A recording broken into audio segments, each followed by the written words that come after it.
lines viral every time. The CGM's a nice flat line, and I said I buy 'cause I'm a diabetes superstar. Hey!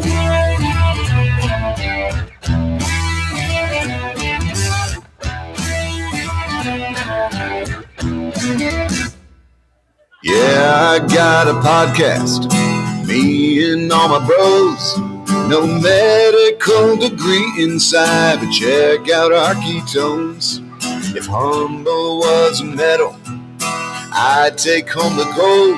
If the ADA was a magazine, I'd be the centerfold. Teach me how you do it. They're begging me online. I just post my downloads and I heard it 40 times. Doctors can't believe it. They say, how'd you pull it off?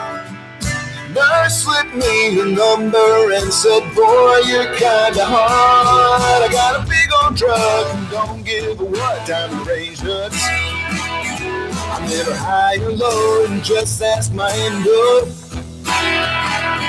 And when I post online, it's viral every time. The CGM's a nice flat line, and I said I'd buy 'cause I'm a diabetes superstar. Come on.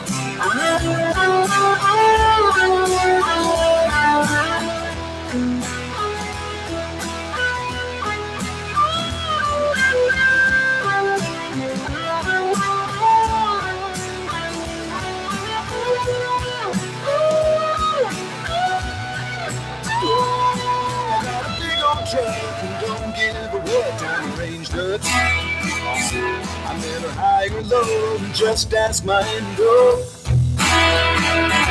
And when I post online, it's viral every time. My CGM's a nice flat line, and it's fancy as caviar. My brain is big as a Texas star. I'm the best, you're the rest, I'm a diabetes superstar.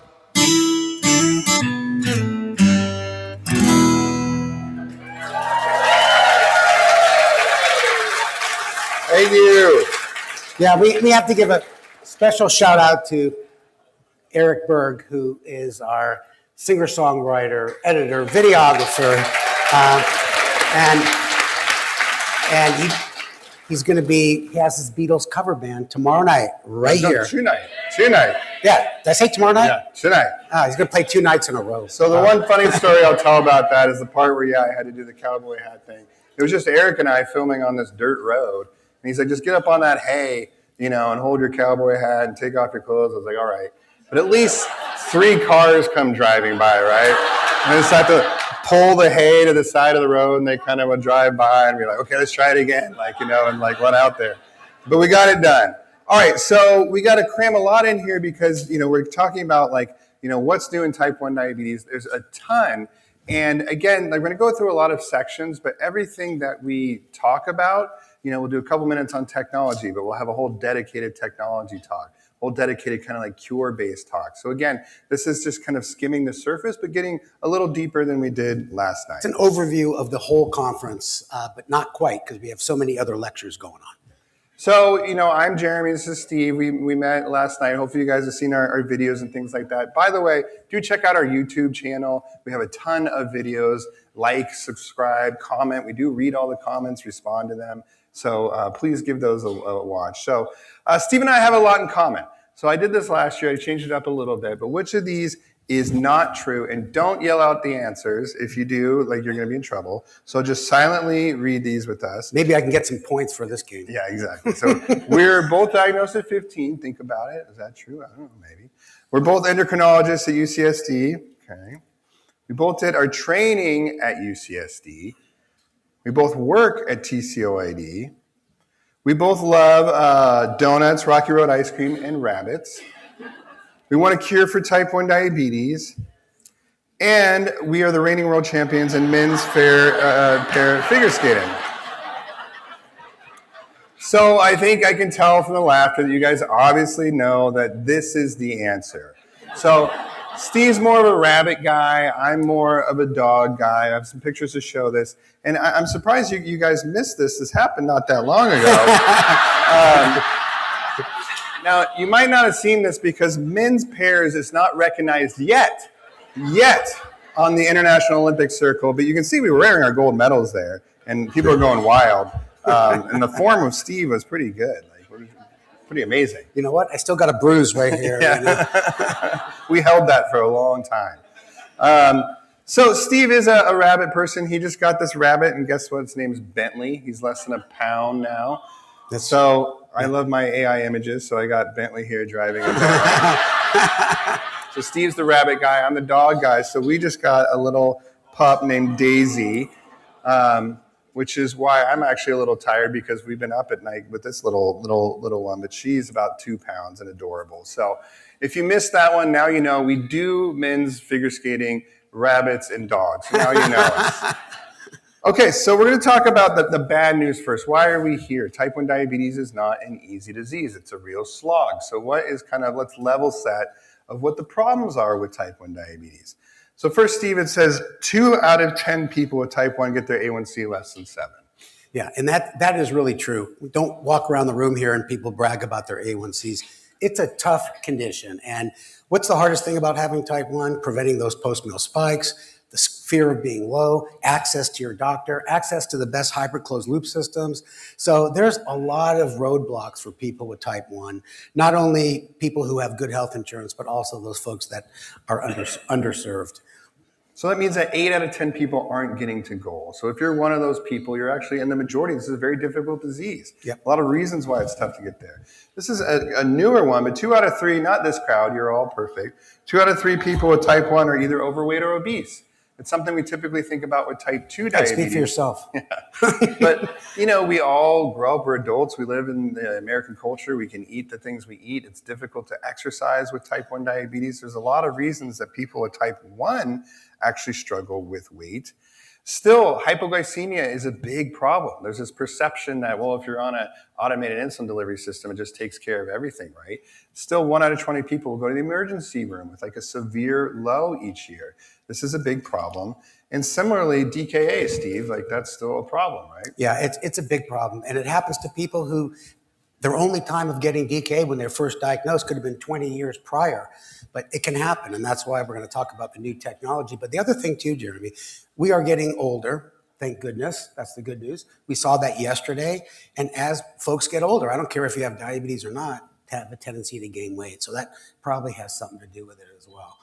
So these are like the stats, but what does this actually look like? What do you really struggle with? Well, it's this. And so this is my blood sugar the other day, for real. And I'll take you through this maybe over here.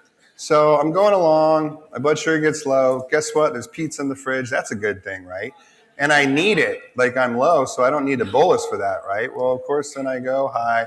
I bolus late for my breakfast. I get mad, do what we call a rage bolus, which would probably take way too much insulin. And guess what? Boom, crash, go low again, eat everything in sight. This time I scream in bolus, start going low, but now there's ice cream here, so I need it, and I blast off and, I repeat. So I like to show this because I'm an endocrinologist. I have insurance. I have access to all these things. And these are literally my blood sugars the other day. And the thing is that everybody in this room is working their butt off. I don't care if your A1C is 6 or 16. We deal with these highs and lows. And this is not somebody being lazy. This is the opposite of that. Every time this is happening, you're having a decision. Should I eat? How many carbs should I take? I'm spiking. I'm frustrated. All of that. So I would just say, with this, that you guys are working really hard. Kudos to you for being here. Pat yourself on the back for something positive that, you're doing with your diabetes, because you're doing a lot and we all get it. I get it. Steve gets it. The people next to you, people dancing with you tonight, really understand that even at the best of us, this disease can kind of win sometimes, and it's a real bummer. Staying off that roller coaster is so difficult. Think about the decisions you made since you woke up today. Your blood sugar, the breakfast, what you're eating, the toast. It's a constant grind. Yeah. And some of us deal with it better than others, for sure, but it's tough. Absolutely. All right, so cheer up, it's good news time, right? So now we're going to transition to some things that can help with this, that we all level set that this is a tough disease, so what can we do about it? And like I said, we're going to have some categories. We're going to talk about what's hot in technology, kind of other medications for type 1 diabetes, and then cure-based approaches. So we're going to start with technology, and there's a ton going on in this space. But first, I want to start with my journey. I always love showing these slides. And then we'll talk a little bit about Steve. That was literally about 20 years earlier. But honestly, from the time that Steve was diagnosed to me, like that 20 years, not much happened. So when I was in the hospital in 1994, they gave me the One Touch Basic. And I always loved making the joke that even then they knew it was basic. I mean, like, how did that pass marketing? You know, what should we call this thing? Well, it's pretty basic. Like, let's just call it the basic. You know, it took 45 seconds to give a reading, a giant glob of blood. Usually that reading was error. You'd have to do it over again. You had to like clean this thing like it was an old computer mouse. So at least it was blood and not urine, but it was pretty terrible. And then 1996 came around, and the big thing is, got a little memory function on this bad boy now, which was nice when you were in your endocrinologist's office. They used to expect you to, every single reading, write it in your logbook in real time, and then you would have to show them your readings. And if you didn't do it right, guess what? You were yelled at for not recording your blood sugars. I mean, the onus we put on people with type 1 diabetes is insane. The amount of work that we put on people, and you come in, your A1C is not at goal, is what did you do wrong? What carbs did you eat? You know, can you imagine having cancer and you're not responding to chemotherapy, and they say, well, how much have you been exercising? What did you do wrong? No, it's medicine failed you. Like, we got to change up the medication. So there's something very unique and odd about type 1, where a lot of it gets put on the patients. So anyways, I remember getting this memory function and thinking, okay, now I don't have to write in my logbook. I can just write it in the waiting room with the endocrinologist. And then my endocrinologist said, well, I can tell you wrote this in reverse chronological order. So I can tell that you were cheating and just using the memory function. I'm like, well, just tell me what to do, man. Like, I'm just like, help me out. So anyways, that was the big advance in 1996. And then things got smaller, like a decade goes by. I mean, and Steve, what joke do you want to make about the blood sugar there being? Yeah, you know, when you look at the advertisements on all these meters, they're always perfect. Yeah. You know, like 105. You know, we have a slide that Dr. Hirsch and I will show you in the last talk on Sunday how it used to be. But I think they should have little speakers that come out and say, "What the hell did you eat this time?" You know, and it's just amazing that no one will advertise a high blood sugar. Yeah, like they should say 337 on one of these. They're always 104. But in 2010, I got my first CGM. This was the Dexcom 7 Plus. You know, it lasted 7 days, but it fell off. It wasn't that like accurate, but man, a huge breakthrough. And then these CGMs have gotten smaller, more accurate, lasted longer, all those kinds of things. In 2018, didn't have to do calibrations, you know, finger sticks anymore, which is a big deal. And then, you know, we'll talk about all the different pump options and things like recently. So the idea here is that things have really ramped up in the recent years, and it's actually difficult to keep up with in a good way in terms of all the changes. What CGM should I be on? What system? All that. So I made a sophisticated chart to show this, and you don't have to take my word for it. It says right there it's a sophisticated chart. That, you know, for like 10, 15 years, not much changed, and now it's really kind of like taken off. And the whole idea is this. We want better blood sugar control, and we want to work less, right? So that's what we're trying to get at with these systems. And they are helping, but they certainly haven't solved all these problems. Yeah, you said it just right. We just take these baby steps. Less work, better control. And we're getting there until we have a cure. Yes. All right, so Steve, tell us about your story. This is the woe's me story. Basically, in 1970, we had urine testing. And those little pills test your sugar, or the white ones tested your ketones. And think about it. You know, you took a urine test. When you urinate, it indicates how much sugar was in your blood 3 hours prior. And so you put in a chart, +1, +2, +3, +4. That was it. And when I went to see my doctor every 3 months, 4 months, they draw blood in the lab and he have one blood sugar every 3 months. And the urine results, and of course, who's going to bring it in? There's urine all over the book, and that's how they made adjustments. And you never did any corrections. You never changed your dose. So it was the dark ages, and I know Jeremy loves to say that I used bamboo for my needles. I had to sharpen them with an emery board. Yeah, and it was all the dinosaur attacks every year that you had to like stay clear of too. But yeah, no, I mean. it was tough, and things really have changed for the better. So that's part of the point. So now we have about 5 different hybrid closed loop systems, and if you guys haven't started using one of these, it's really time to invest in one of them. And if you are using one, about knowing the other options. So we're not going to belabor this because we do have a speaker, Rachael, coming up a little bit to talk about this. But over the last 5 years, we've gone from Tandem, there's now the Tandem Mobi, there's the Omnipod, we have a tubeless option, the iLet where you don't really have to count carbs, the MiniMed 780, and the Twist is the newest one. And they literally all have their pluses and minuses. So I'd say the number one question I get is, what is the best system out there? Yeah. And the answer really is different strokes for different folks. Like, if not having tubing is your priority, well, clearly the Omnipod. If you don't mind tubing, then it kind of opens up the door. Do you like counting carbs or not? The iLet might be an option. The Twist has different features. So it really does require a conversation with your provider, but a lot on you to go out and educate yourself on what these systems are, because you can't get it all in a 5-minute download from your I think it's mostly on you. Most providers don't know the intricate differences between these systems. What kind of CGM are you married to? That might make a difference. So it's great that we have choice, and we should say that you should never be stuck to one. Yeah. When you get a new system, supposedly most of them you could change in 30 days if you don't like it. So find the one that's best for you. Read, talk to friends, talk to people here. Go to our website. We got tons of videos on this stuff. We have the hybrid closed loop speed dating video, which is one of my favorites. Well, yeah, I date all these different pumps, and Michelle was the Omnipod, and she's talking about how you can put me anywhere on your body. Like, she wasn't wearing any tubing either. So it was a good one, but educational, which is our sweet spot. So a big advance, I would say, in the last year or two is the interoperability of a pump and a CGM. So it used to be if you were on Tandem, you had to be on Dexcom, for example. And now most of these systems work with multiple different CGMs. So you really can pick kind of the pump you want and the CGM for the most part. And, just to kind of bring that point home, the Omnipod works with the Dexcom and the Libre. You have the Tandem that depending on the Tandem, works also with the Libre and the Dexcom. So these are questions you need to ask. But if one sensor doesn't work for you, the adhesive bothers you, you can try another one. It's getting a lot easier to get sensors through pharmacy instead of, God forbid, like Byram and Edge Park and these terrible companies you got to fax orders to. It's just a lot easier to get it at your pharmacy. And then the MiniMed now works with a sensor. The Instinct is like a Libre sensor. So a lot of these pumps, actually all of them, have a lot of good options.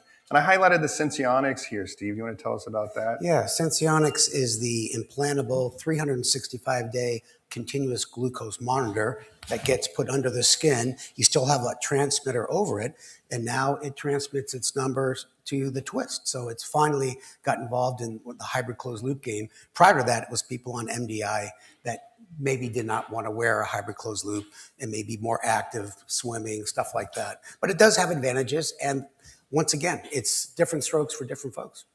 So yes, so here's an image of the Senseonics working with the Twist. So that's what we're talking about. In terms of algorithm, they're all more similar than different. Some people think some algorithms are better or worse.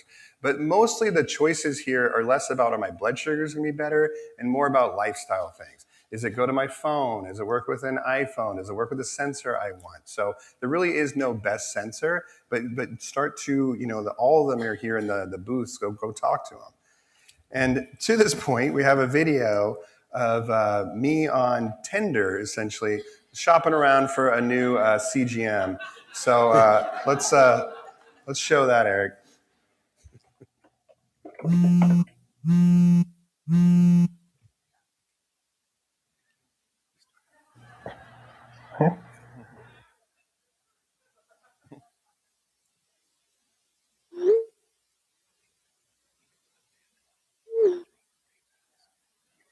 Let me go. Explore my options. You got that right. CGMder. Find your match. Well, all right, let's see what's out there. No. No. Oh, Dexcom G7. 15-day wear, smart basal bolusing, accurate readings, likes to party with Tandem, Omnipod 5, and iLet pumps. Damn, Dexcom, swipe right. Oh, here we go. Libre 3 Plus, small form factor, 15-day wear, AI food guidance, fancy. 1 hour warm-up time, down to clown with Tandem, Omnipod 5, iLet, and the twist. Girl, swipe right. Oh. MiniMed Instinct. Well, I got an Instinct. We're going to match. 15-day wear, petite design, hangs with Medtronic 780G. OG, I mean, I use that pump, and I'm actually kind of glad my old CGM broke up with me now. I mean, this is a major glow up. And you get swiped right. Okay.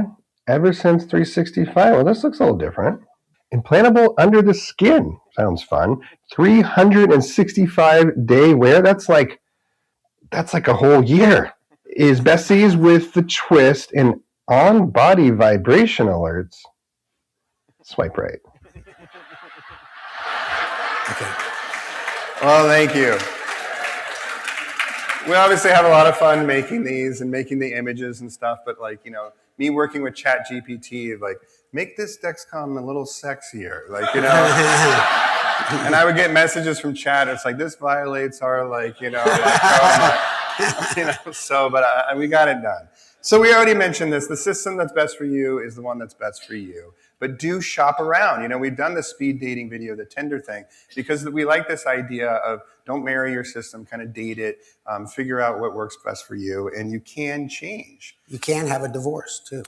So you want to say anything about continuous ketone monitoring? In a nutshell, I know Rachel's going to cover this, but Abbott is coming out with a dual glucose ketone monitor. Someone asked me yesterday, why is this important? It measures beta hydroxybutyrate, and that is the main ketone that is associated with having DKA.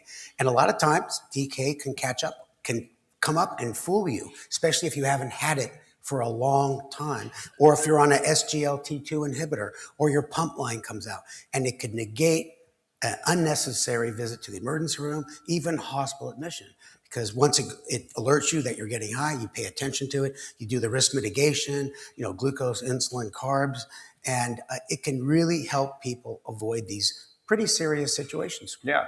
So that will be another major, invention. And then the idea in the future with these sensors will be glucose plus ketones. If you have kidney problems, maybe potassium or lactate for exercise. So we're going to start using these devices in a lot more areas, which is pretty cool. So we have this, like I mentioned, Rachael Sood's coming up at 10:30 today. That is today, so don't miss it. These dinosaurs miss the arc. That's why we don't have dinosaurs. So other meds. Okay, so what am I talking about here? Well, I'm tired of type 2s having all the fun. That's what I'm talking about. They have all these different medications which work in a lot of different areas. And for type 1s, we have insulin, and God bless insulin. We need it. We'll always need it. It's not negotiable. But can't we use some of these other meds, GLP-1s, Ozempic, things like that, to get better control, help us with weight, cardiovascular disease, etc.? So let's talk about the GLP-1s real quick. Ozempic and Mounjaro, everybody has heard about these. You can't turn on the TV without hearing about them. The way they work is they basically work on your brain to make you feel more full. They kind of slow down how quickly you're absorbing food. They decrease glucagon secretion. This is a natural hormone. So all these are things that help you lose weight, help your blood sugars improve. I'm going to go into a lot more detail on this on Sunday. But a lot of times people will say, I don't want to try these. I have type 1. I want to wait for the data to come out. Well, guess what? We've been using GLP-1 since 2005, over 20 years. So people have just started hearing about them on the news, but these are old news to us in a good way. They were first approved for diabetes, then obesity, and then they got indications to help reduce heart attacks and strokes for people without diabetes. They have indications to improve sleep apnea, improve kidney disease, and we're hoping for an early approval in 2027 for an actual approval for these drugs. But I'm going to talk on Sunday how even though they're not technically approved for type 1s, I'd say at least half the type 1s I see in clinic are on these, and they have a lot of advantages. Yeah, there's no reason why we can't see these benefits in people with type 1. Yeah. So, it says I really want to lose 3 pounds. It's kind of a joke. It's not a joke. Yeah, a lot of people want to lose 3 pounds at least. But the benefits do go beyond weight. So I really put some time into that talk on Sunday because I think a lot of us could benefit. And the idea here again is we can use other meds in addition to insulin to help us, get everything under control. So I'm going to go through this real quick because there are these oral drugs too, like Farxiga, Jardiance, that have some similar benefits. People use them to reduce heart attacks, kidney disease, obesity. We've been using them in type 2 diabetes for a zillion years, but we don't have them in type 1 diabetes yet. You've probably seen these on TV. Everybody's dancing all the time. In type 1, we don't have them yet. So we have a quick video. Sad news of Steve actually advocating for us type 1s to get this at the FDA. Okay. Yeah. Sad news for people living with type 1 diabetes. The FDA recently denied a second request to approve sotagliflozin, an SGLT inhibitor for people living with type 1. They cited that the risk of DKA that's sometimes associated with these drugs is still too great. Thus, type 1s remain without access to these critical medications that have proven cardio, renal, and metabolic benefits. So this is a real loss for type 1s and something that Steve and I are actually very passionate about. In fact, and this is true, Steve made the opening arguments to the FDA as to why this drug should be approved. Yep, that's Steve in front of the FDA. Now, we also have a clip of the FDA's reaction to Steve's impassioned plea for approval. Let's take a look at that now. What you just said is one of the most insanely idiotic things I have ever heard. At no point in your rambling, incoherent response were you even close to anything that could be considered a rational thought. Everyone in this room is now dumber for having listened to it. I award you no points, and may God have mercy on your soul. Wow, Steve, that response was a little overkill. Yeah, it hurt. Just one quick word, because we don't have a special lecture on SGLT2s.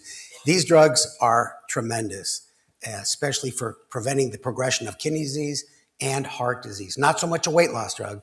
And insurance companies will approve them very quickly when you have a patient with type 1 with early kidney disease or even later kidney disease. So don't forget that class. It doesn't get as much kudos as GLP-1s, but it's so important. And we'd be remiss if we didn't mention Afrezza. Who uses Afrezza? Yeah. So, and a lot of people either use it or probably never heard of it. How many people vape? It's an inhaled insulin. It's been out since 2014. So again, it's been around for a while. And why is it cool? Well, our rapid acting insulins, it's a joke that they call it rapid acting.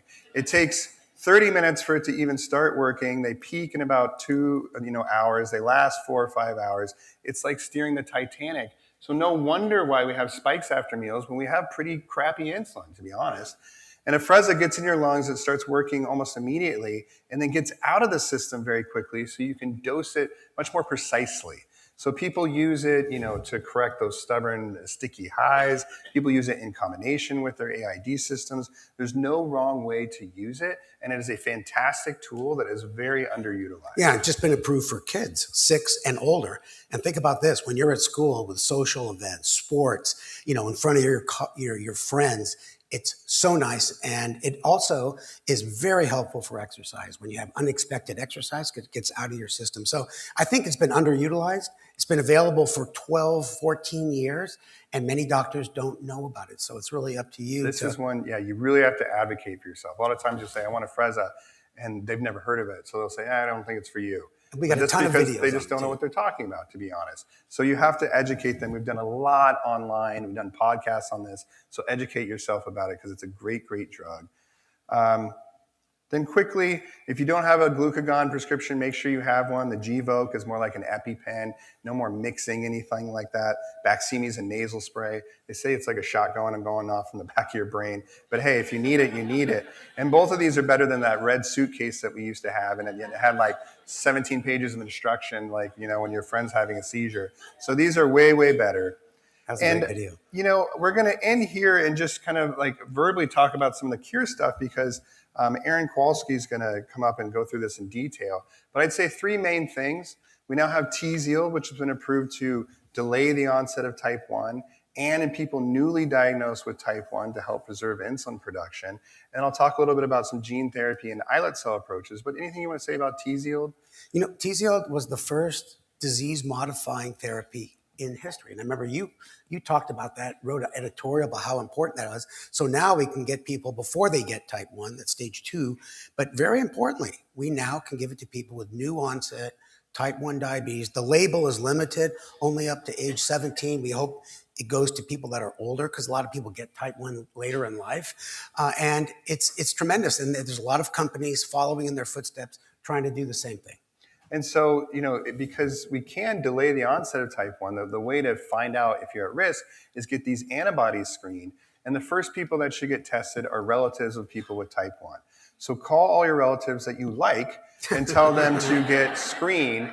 There's actually a booth, I think it's the first booth when you walk in there, on how to get screened. It's a really simple antibody test, and you can find out that you're at risk of getting type 1 when you would have no idea otherwise, and there's a therapy for it. There's also... I was just going to say, think back when you first got type 1, DKA, crash and burn, emergency room, ICU, a big surprise, your whole family is upset. That could be avoided. And Dr. Bialo is going to talk about that a little later, just before lunch. She's awesome. She's a pediatric endocrinologist. She has type 1 herself. She recently joined Sanofi working in this space. So another company that has a booth here called Kriya, and this is really kind of mind-melting what they're doing. So they are a company that does a gene therapy. What is that?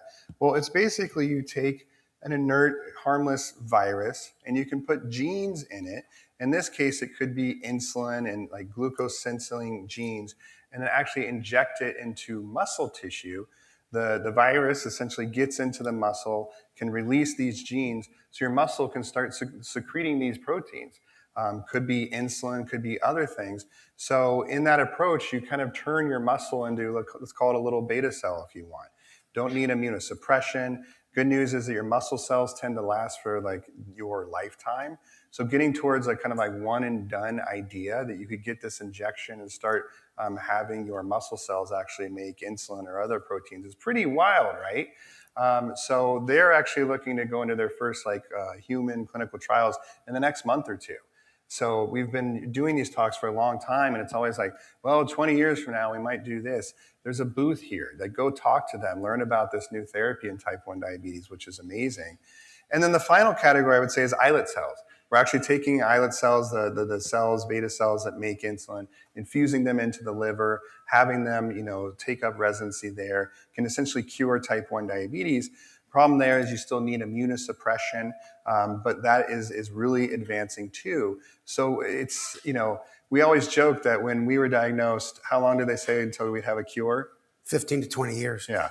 When I was diagnosed, 15 to 20 years. If you ask me now, I'd say 10 to 15 maybe. I say 5 to 10. Yeah, 5 to 10. So we are getting there. It's always been kind of on the horizon, but I've recently changed my tune that I might not die with this disease, which is a different approach than I've had in recent years. So I think the point here is we want to move on. Yes, move on, yeah. Is that there's a lot happening. We just covered a gamut.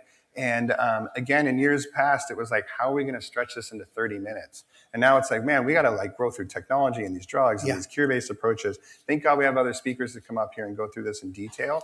But we really, really appreciate you guys and hope you enjoy the morning. We love all the comments, all the people coming up to us saying thank you. I always say that when we make these videos, it's me, Steve, Eric, maybe one other person, and we send them out to the ether and have no idea if people watch them or care about them. So seeing the real people, real faces, real connection means the world to us and keeps us going. Yeah, we do our best to answer all the questions you might leave on the blog under the YouTube videos. We like answering them. We go through them. It takes a lot of time, but we want to give you information back. So thank you. All right. So thank you to me and Steve.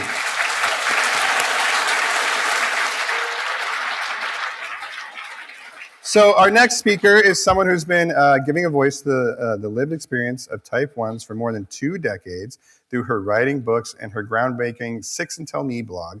She helped countless people feel less alone while navigating the highs, lows, and everything in between. Her honesty, humor, and incredible storytelling have made her one of the most respected advocates in the diabetes community. This is also a very good friend of mine and somebody I've had the pleasure of knowing for a long time. And we love having her at TCOID because I think you'll feel that her vibe is just meshes very well with ours. So I know you'll enjoy Kerri Sparling, everybody. If I try to hug you on the stairs. Oh, I'm live.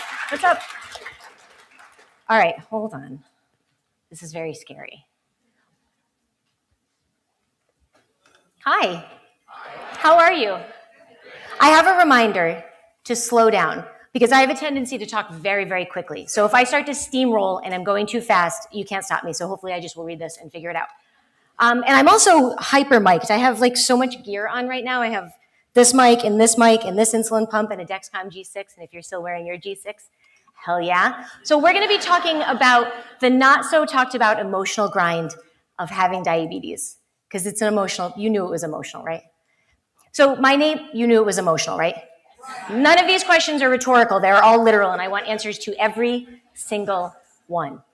So some of you may know me from my diabetes blog that I wrote from 2005 until 2019, where I exploited my health information to the internet, which was probably not my best idea, but it was at least a good idea at the time because it connected me to my people. And I'm really proud of the connections I've made as a result. I'm from Rhode Island. I have 2 kids. I live in my house with my children and my husband and our 2 cats. Those are like the basic details that you might care about. I wrote a blog, right? And blah, blah, blah. I've written a couple of books. The one that I like the most is the one on the far right, Loopy Makes a Sweater. It was about a cat that we had, slow down, that had too much fur, and it was making a sweater out of its own fur. It's decidedly not diabetes related, but these are things I've written. You can check them out or not. It's completely up to you. Emotional grind. Slow down. There's a lot to cover. They've given me 20 minutes to talk about all the emotions to do with diabetes. That is not enough time. It is an emotional grind. You know this. And also, just as a disclaimer, what I talk about in terms of the emotional grind of diabetes may not be your emotional grind. So your grind may vary. And that's okay. Whatever I'm saying, just kind of take it with a grain of salt or a unit of insulin or whatever kind of moves you. But nothing is medical advice. I have absolutely no credentials. I've just had diabetes for almost 40 years, which I guess is a certain set of credentials. But none of it is something you shouldn't talk to Steve about before you make some moves. Okay. So they've already talked about the weird old things we used to do to manage diabetes, and I have also done old, weird things with diabetes. I was diagnosed on September 11th in 1986, and I was sent home with a urinalysis kit. I don't know who used a urinalysis kit in this room. Do you have hands up for? So you've all done the pee thing. It's very weird, and it's not like tidy and nice. And home glucose meters existed in 1986, but my mother didn't want to take one home because she was adjusting to my diagnosis. And as much as I like to think that I was in charge, I was not. I was just a kid. And so she was the one that had to prick my finger if we brought that home, and she was not ready. But dealing with my pee, she'd been doing that since I was a kid. So like this felt like an easier thing for her. And we're already in the emotional grind because we're not just talking about, like, we host our diabetes in our bodies, but it's not just our emotional grind that we're dealing with. My mother was trying to manage her emotions about her daughter's disease. My siblings were managing their emotions, my father. And as I grew older, the people that I decided to share my life with, they became part of the emotional party too. And so not to discount at all the people who were living with it, but those of you who have chosen to come on this journey with us, you type 3s, we love you like intensely. And so I'm really grateful that you guys do that because the emotional grind, again, is not just limited to the body that the disease is living in. So once my mom got her shit together, she decided to get a Lansing device and a glucose meter for me, which was great. So this was my first Lansing device and my first glucose meter. And if you've seen this Lansing device before and you've seen me talk about it, I have the love. It's like a majestic beast. We called it the guillotine because it basically beheaded the top of your finger. I ask this every time, who has used this thing? It was awful, right? It was like the most ridiculous thing. But at the same time, when I look at this and think about how far we've come, Steve and Jeremy just itemized all the different ways that diabetes has changed over the last X amount of years. Like, this is tremendous progress. The thing that sticks with me from an emotional grind sort of standpoint is that these devices, regardless of how progressive that they are still just collecting data, right? And there's a lot of data with diabetes, but there's emotions attached. It's all ground up, right, in our data. And that can be its own intensity sort of thing, because when you're sitting at the doctor's office, They don't tell you your target A1C is this and that your target emotional response is this. They only give you that first part, and you have to figure out how you feel about the second part. And there is so much to that. How often have you said to yourself as you're getting ready to look at your blood sugar, it's not a good or bad, it's just a data point, and you kind of furrow your brow and say the serious thing. And then you look at the 40 or the 330 and go, oh, that's bad. You just can't help but assign, I'm the only one that does this. No, you all do this, right? This is definitely a thing that everybody does. And so kind of separating the data from the emotions can be its own thing. So the discussions around emotions and mental load of diabetes are a little newer. And not completely new. I feel like TCOID has been kind of leading the charge on this, as well as the storytellers in the diabetes online community have been really good about bringing emotions to the forefront. But sometimes you have to force the discussion. And so I remember being at a conference maybe 15 years ago, and we were talking about the emotional load of diabetes. And we decided to make, have you played Cards Against Humanity? Okay, this was like Cards kind of for humanity, and it was about spurring discussions, not spurning them, that would be rejection. We want to encourage them, encouraging discussions about the emotional load of diabetes. So when you read this card, ask a person next to you to pick a random number between 40 and 300, and that's your blood glucose. And that's okay, data point.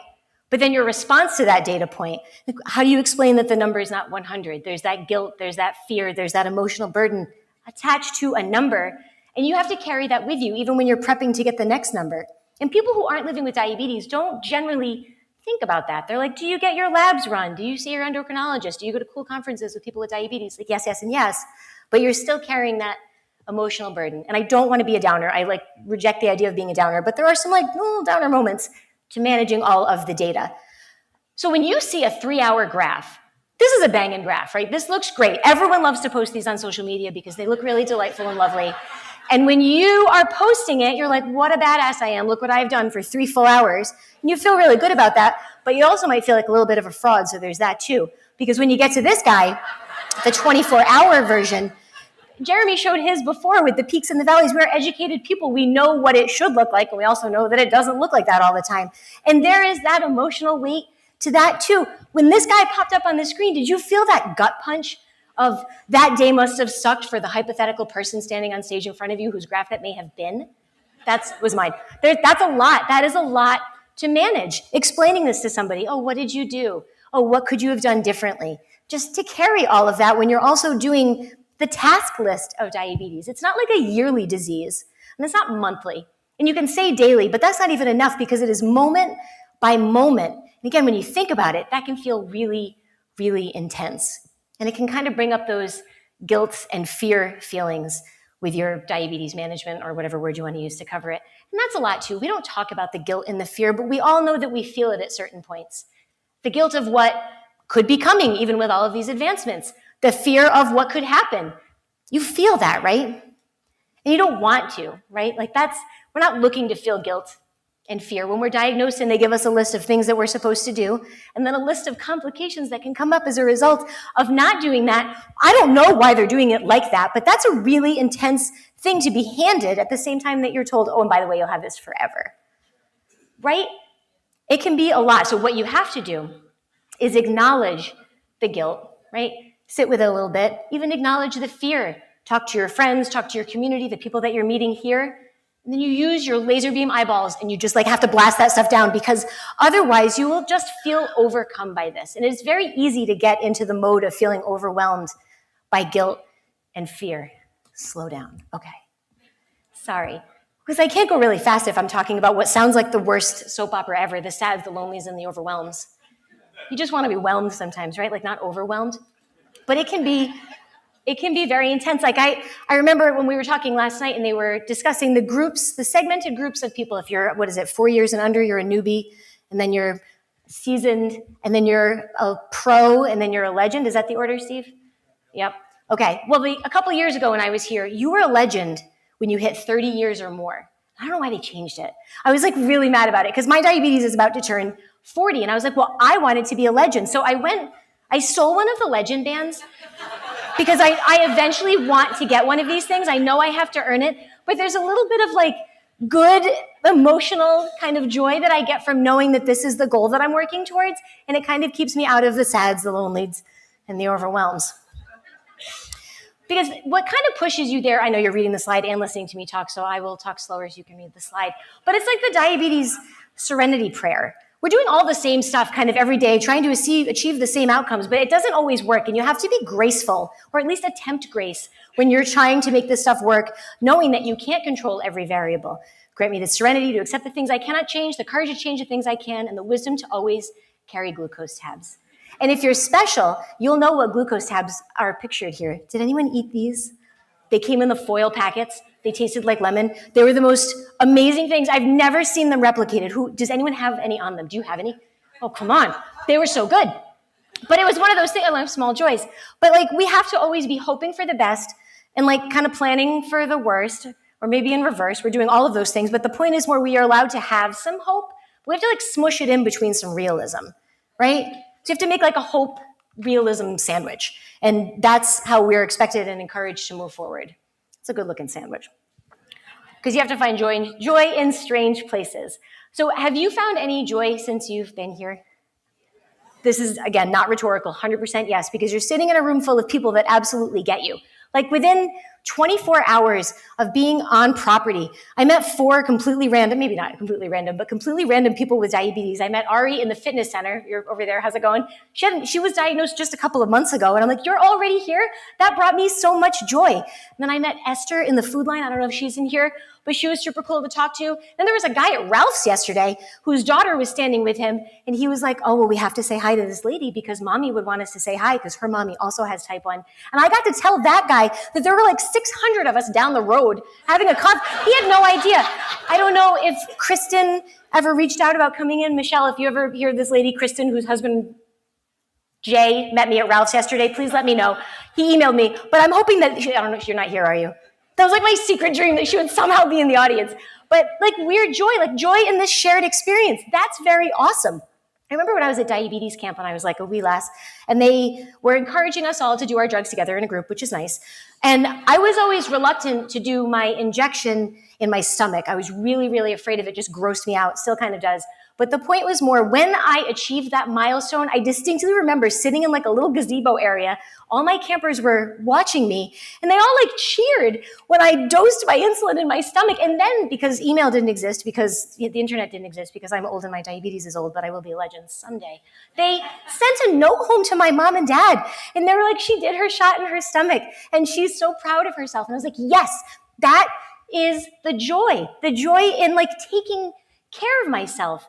We get to find that joy every single day, and that is a very, very powerful thing. There's also a lot of joy, and again, that shared experience. You're laughing because you all do this. There's no butter in your butter compartment. That's where you keep the insulin. And if you go to people's houses and they have butter in that compartment, that's not right. It's not right. But no one else would find that funny if they didn't also live with this. Like, that's such as, because you understand that this is like, it's the king. And that, like, the others, you guys do free showers where you take your devices off and you get to shower like fully naked. It's like really nice. That's an amazing moment. If you tried to explain that to someone who doesn't have diabetes, they think you're weird.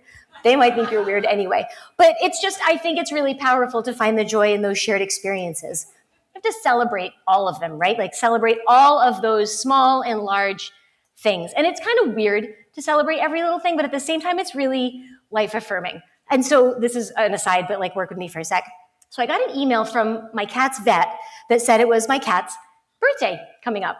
And we were like, oh, that's awesome. I didn't conceptualize that the cat had a birthday, but the kids and I decided that we should make the cat a birthday cake, which is gross as it sounds. It was like smushy cat food and catnip sprinkled on the top. But the point was more, we had a birthday party for the cat, and it felt ridiculous because it is, but at the same time, weird joy in small places, that's awesome. We should be doing that with everything.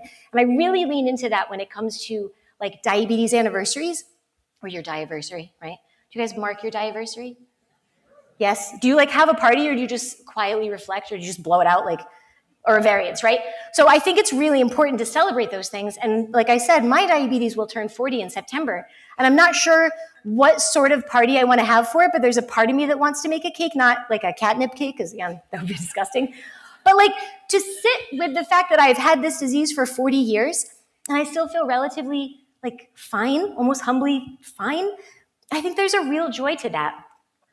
Oh, the other thing, I meant to take the slide out because originally I couldn't get the video to play. There's a joy in having a cumulative community experience around hold music. So you know the hold music at Dexcom and Tandem? I can't sing it. You know it though, right? You almost dance to it a little bit. This is that song. If you want to Google it, you can listen to it. You can dance by yourself or with your friends. I hope they play it tonight. It's nice to know that we all know the same running. You know this song. When you play it, you'll go, oh, that's the one. All right, wait, so where am I at? So emotional acceptance, and it's in quotation marks because it should be. There is an expected emotional acceptance with living with diabetes. Like if you've had it for heaps of time, you're supposed to be somehow cool about it. I remember I was at a conference that was geared more towards children, and one of the moms came up to me, and her kid was diagnosed maybe 2 or 3 years earlier. And she was like, all right, well, my daughter's already been in burnout, so that means she won't be in burnout again, right? I was like, sit down. But there's that we have to accept the fact that we will go through all of these emotions and that we might go through all of them again. And that cyclical nature of this is what makes us exhausted and stronger in equal measures, which is the acceptance part in quotation marks. Because we're not aspiring to be perfect, right? You know you're not going to be perfect. This is an actual cross stitch that you can buy from Etsy. It is astounding. If we're talking about aspirations and we're talking about what we want to do and who we want to be when we grow up and that sort of thing. If you are aiming for a perfect diabetic or a perfect person with diabetes, you are not going to hit that mark. This disease makes that impossible. Even if we try our hardest, it just doesn't work out that way. And that is okay. We're just looking to be the okayest person with diabetes. That's the aspiration. That's what we can achieve. And that's what we can do, especially by grouping together like this. It's so cute, right? It's a dazzle. It's a dazzle of zebras. I spent a lot of time looking up names for groups of animals. There's a flamboyance of flamingos. There's an intrigue of cats, which I thought was pretty good. But it's a dazzle of zebras. And I feel like that applied to us here. We are a dazzle of diabetics, as it were, or people with diabetes, if you're offended by the way that I'm talking too fast. I know I heard someone say, slow down. I got you. A dazzle of people with diabetes. You're surrounded right now by a dazzle of people with diabetes. And so as we're going through the emotional grind of diabetes, you get to lean on the people who are literally next to you to make that emotional and mental burden that much lighter. And I hope you feel that when you're in places like this, because that is the point of places like this. Steve and Jeremy had mentioned already that this is one of the few places where we are the majority, and that is a rare bird. So to take a moment to make sure that you've introduced yourself to the person, don't do it now because I'm still talking, but to introduce yourself to the person sitting next to you, make sure that you exchange some information, get somebody's social media handles or whatever, but to stay in contact because it is this, again, shared experience that makes the emotional grind something that we can manage better. And I'm really grateful to be here and to have Steve and Jeremy bring everybody here and to put a conference like this together because this is the stuff that helps us live longer. That separation of physical health and mental health doesn't make any sense. If your mental health is in the trash can, you can't do the daily to-do list of diabetes. So if you're taking care of your heart, you can also take good care of your crappy pancreas, which I feel like is kind of the point. So I will leave you with the greatest gift that has ever existed of all time, because it is a summation of who I am as a person with diabetes, and it's super cute. But that's the end. I didn't go too fast, but I thank you all very much for having me, and I appreciate you.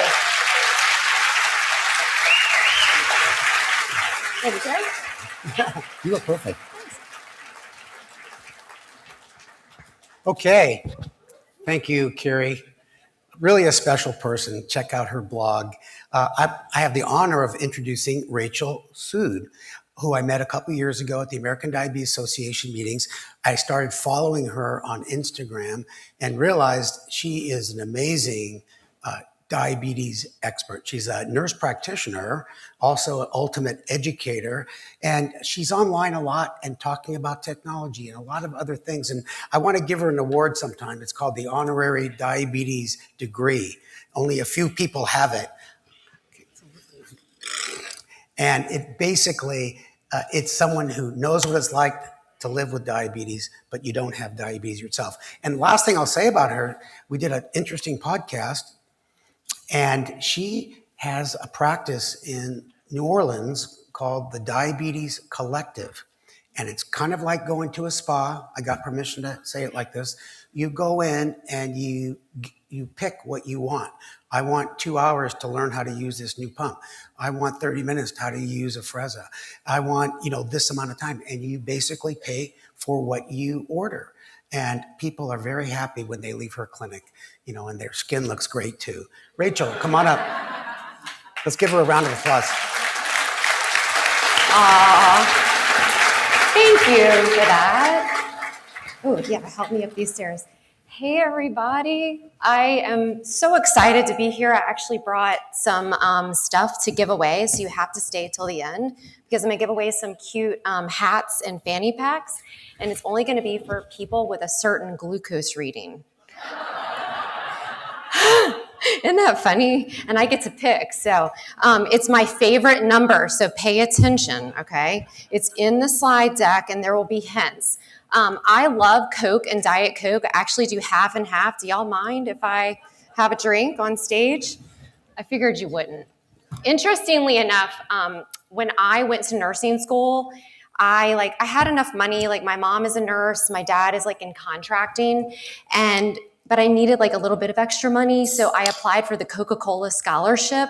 So Coca-Cola paid for me to go to nursing school. Yeah, true story. Coca-Cola, and this is not an ad for Coca-Cola, by the way. I prefer Coke over Pepsi. But yeah, they paid for me to go to nursing school, and little did I know I'd be working and giving diabetology specialized care, and Coke brings up people's blood sugar. And I had no idea that I would be doing this for my job. So it's all kind of come full circle. I love half and half. I don't put people on diets. I love half Coke, half Diet Coke. Okay.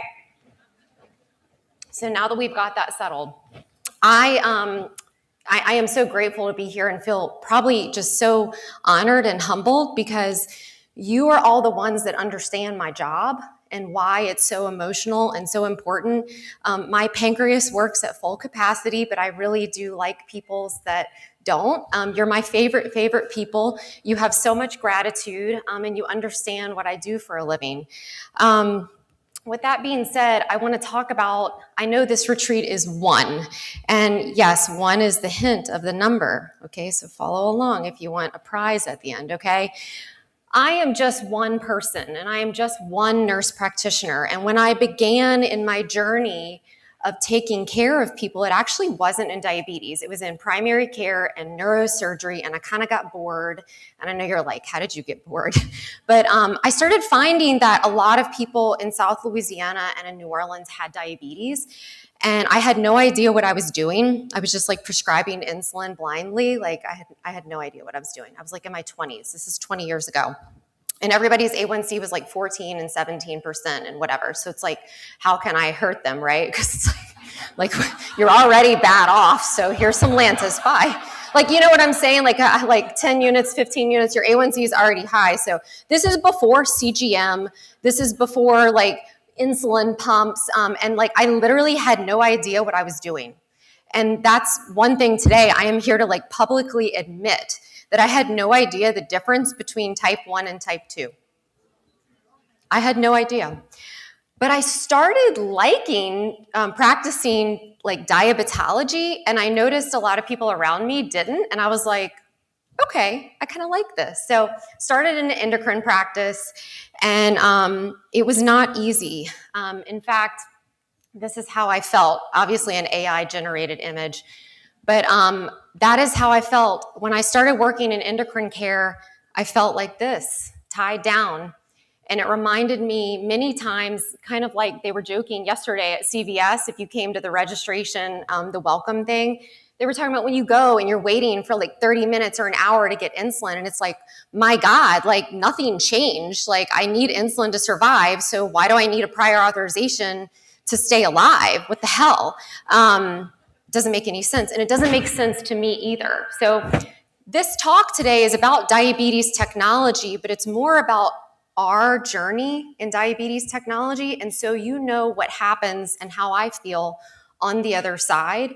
We, the healthcare providers on the other side, we are just as frustrated as all of you. These are all the things that I could think of on the top of my head tying me down. First of all, I had no experience. I did not know the difference between type 1 and type 2. really. And I started noticing different people's blood sugars were acting different ways, and I kind of figured it out on the job. I figured it out from the patients. The patients taught me. I started noticing how I would give insulin to certain people, and certain people would respond certain ways, and I'm like, what the hell? So you all taught me. No books, no nursing school, no graduate school, no doctors. There was nobody to mentor me. And I'm sharing this with you because when you go back to your hometowns and if you go see somebody, a young nurse practitioner or physician in primary care, they probably don't know either. They don't. And it's not because they're bad or they're stupid or they're wrong. It's just they don't know. And I know because I didn't either.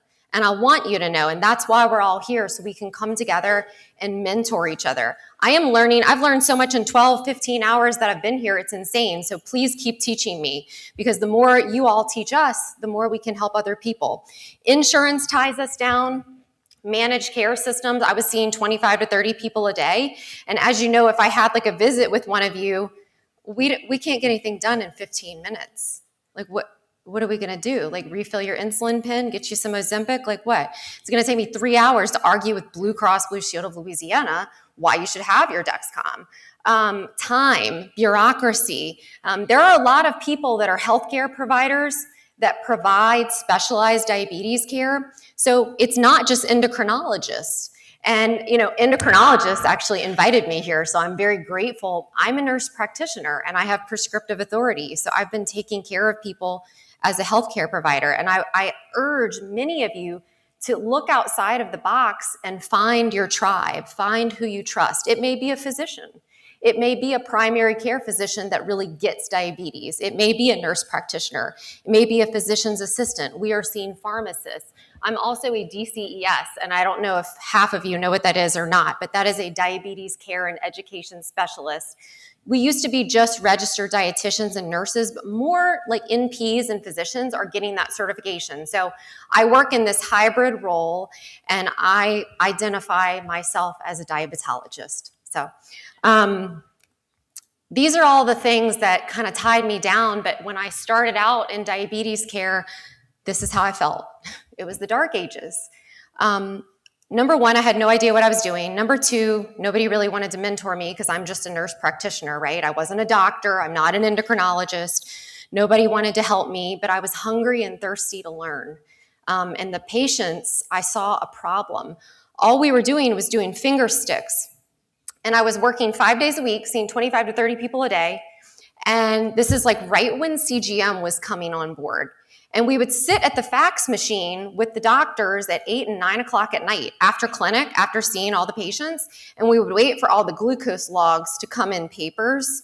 And then we would sit and determine how much insulin you needed and didn't need. Like, what? So I'm like arguing. I'm like, I really don't think that this is right. And they're like, no, this is how we do it. And I'm like, there's got to be a better way.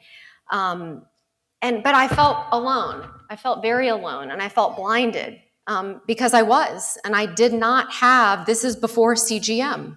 This is before we had continuous glucose monitors. And I know they're not all perfect. I hear them dinging in my dreams. They all break. Who's been on the phone with, I'm not going to say who, arguing about a replacement sensor? I mean, we have no time. But this was miserable, sitting at 8 and 9 and 10 o'clock at night and telling people how much insulin they should take and not take based on finger sticks that were on a list that were probably not even right. Somebody just wrote them down just so they could have their medicine because that's what the doctor told them to do. So it was very, very hard. And I can tell you, I never want to go back to that. And I'm glad that I can't believe I think back to that 10, 12, 13 years ago, and now we're here. So with that, and I don't want to cry during this. I posted this on Instagram, and there was a big post on it, and it got a lot of attention. With that, I'm sorry. I don't want to cry. I told myself I would not cry. I am sorry on behalf of any healthcare providers that have taken care of you that didn't understand what type 1 was. That wasn't the same as type 2. I am sorry for people that didn't think you deserved a certain pump or a certain CGM because maybe you didn't have a cell phone, or maybe you didn't look smart enough, or maybe you had a certain insurance. I'm sorry that we just randomly prescribed you insulin and changed all kinds of doses without knowing what the hell was going on. And I want to apologize here on behalf of myself. I had no idea. And behalf of all of the healthcare providers in this world that don't know. But I want kind of this call to action for you is I want you to teach people. And I know type 1 is hard. I know what a burden it is. But there are other people like me that are hungry and want to learn about your life and want to learn how to help you. So with that being said, I'm not going to cry anymore. This is how it also felt. I saw all these people like just drowning.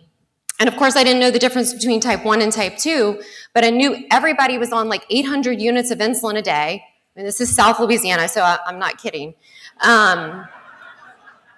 For real, yeah, everybody, I'm like, wait, what? So yeah, I definitely used U500 insulin like way earlier than the rest of the world, apparently. Everyone's like on 800 units of insulin, their A1C is 17%, and I'm like, well, let's just put you on a pump at 0.5 units an hour. And they're like, that's not enough insulin. I'm like, well, I mean, you're almost dying now, so what's the difference here? So I started just before I even realized type 1 and type 2, I started putting like everyone on pumps because I'm like, how am I going to see 25, 30 people a day? And I just need to get the insulin in you. You know what I mean? Like if I can just get it in. And this is when pumps became a thing and CGMs were starting to become a thing, but they didn't integrate yet or connect. And what I started finding is that I was able to pull people out the water. And so, I mean, I had an entire clinic with thousands of people. And then I'm like, wait a minute. Some of these people were responding way differently than the others, and they were misdiagnosed. They weren't type 2, they were type 1. And that's why it worked. And so through experimentation on my own, starting people just on continuous insulin delivery before it was even automated and connected to CGM, I began learning about type 1 and all the nuances and that you don't need the same amount of insulin every day, right? And it changes and it's crazy. And it's like being in the ocean. And I was able to finally start pulling people out. And so diabetes technology was amazing for me. It saved so many people's lives. It allowed me to help so many of you. So really, in full, you're all the ones that have taught me and continue to teach me through your lived experiences and through your feedback. And just your real world lived experience is really what drives all of us to do what we do. So I want you to continue talking and shouting to the rooftops. And if you're in rooms with people that are not listening to you, get out of that room and go in another one. Just keep going and find somebody that will listen to you and figure it out. Because I promise you, we're out there. Nothing really changed about diabetes, but we were finally able to see you. And it was just like, I mean, the systems that I used first were Medtronic, which is now MiniMed. Started using Omnipod, started using Tandem. I mean, I don't think there was anybody in my clinic that was using insulin that was not on a pump, but I was just finally able to see everybody and to see like what was happening. Before, remember, I was blind. Glucose monitoring and CGM today, I offer diabetes technology early and first to anybody with diabetes, and that means stage 1 or stage 2 of type 1 or stage 3 before they even need insulin. I'm putting them on CGM because I want to know if they progress. I want to know if they get sick. If they've had Tzield infused, I'm monitoring with CGM because I want to know and I want to keep people out of the hospital. So, I mean, I put CGM on anybody and everybody that'll let me. I put it on in the room. There are so many different CGMs. Of course, I started out kind of with Dexcom G5, G6 Aero was my rise, okay? And now we have so many options. And I love, that was my favorite thing about last night. It was like dinging and sounds and everything, and I felt so at peace listening to all of your alarms. It's a weird, twisted thing, I know, so I hope you understand. I'm just going to go into a few, I hope this is my right slide deck, I don't know.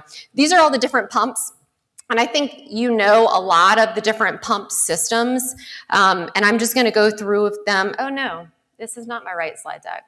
You know what, can you load my right slide deck? Whoops. Oh, you have another one? Yeah, I'm like, we're missing some of my slide deck. Let me see, wait. Yeah, this is the old one. We're going to try to reload it because I want to show you a few things. while they reload that, there's a bunch of CGM now, G6, and all the papers and the Libre and everything that you would still tap with. As you know, the Dexcom G6 is discontinued as of July, so I know that that's been like a really stressful situation. But the good thing is that the warm-up was 2 hours, and so when people are in this warm-up period of 30 minutes or 1 hour, like 1 hour more in automated mode connected to a pump, that's a lot of time. So I really like that. Dexcom G7, you have a 10-day and a 15-day sensor. People are always asking me, oh, what's better? Do you like the 15-day? Do you like the 10-day? I don't really care. It really think it matters to you and what you want. The 15-day sensor, just so you all know, it has an AI thing built in, and I just did a presentation on this last week. It's called Smart Basal. And it's actually indicated for people with type 2, so I'm not the one that did that, okay? You know, Dexcom did that. But Smart Basal actually is when you start someone on insulin, you can kind of titrate and put like their insulin in and help them figure out how much basal insulin they need or don't need, and it's built into the algorithm. So I can't tell you how many times, like in my inbox, people would message me like, well, how much more should I increase my insulin? How much should I decrease it? How much? And we're messaging back and forth for weeks and weeks at a time. Now CGM is going to be able to empower people and give you some directions so you can figure out how much insulin you need or don't need. It doesn't replace an NP or the interaction with your healthcare team, but I think that's really cool.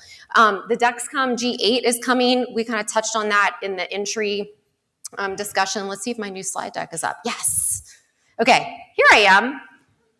Yay. Okay, so Stairway to Heaven. So yeah, we're talking about Dexcom G8 is kind of at the top. It is going to be 50% smaller. It's probably going to look at ketones. It's going to be looking at potassium, and you're like, why do I care? Because all of these electrolytes shift and have to do with glucose regulation, and it's supposedly going to be more accurate and not interfere as much. Right now, you got to wear your sensors like close together, you know, like you're supposed to put your pod and your CGM on the same side and all of that.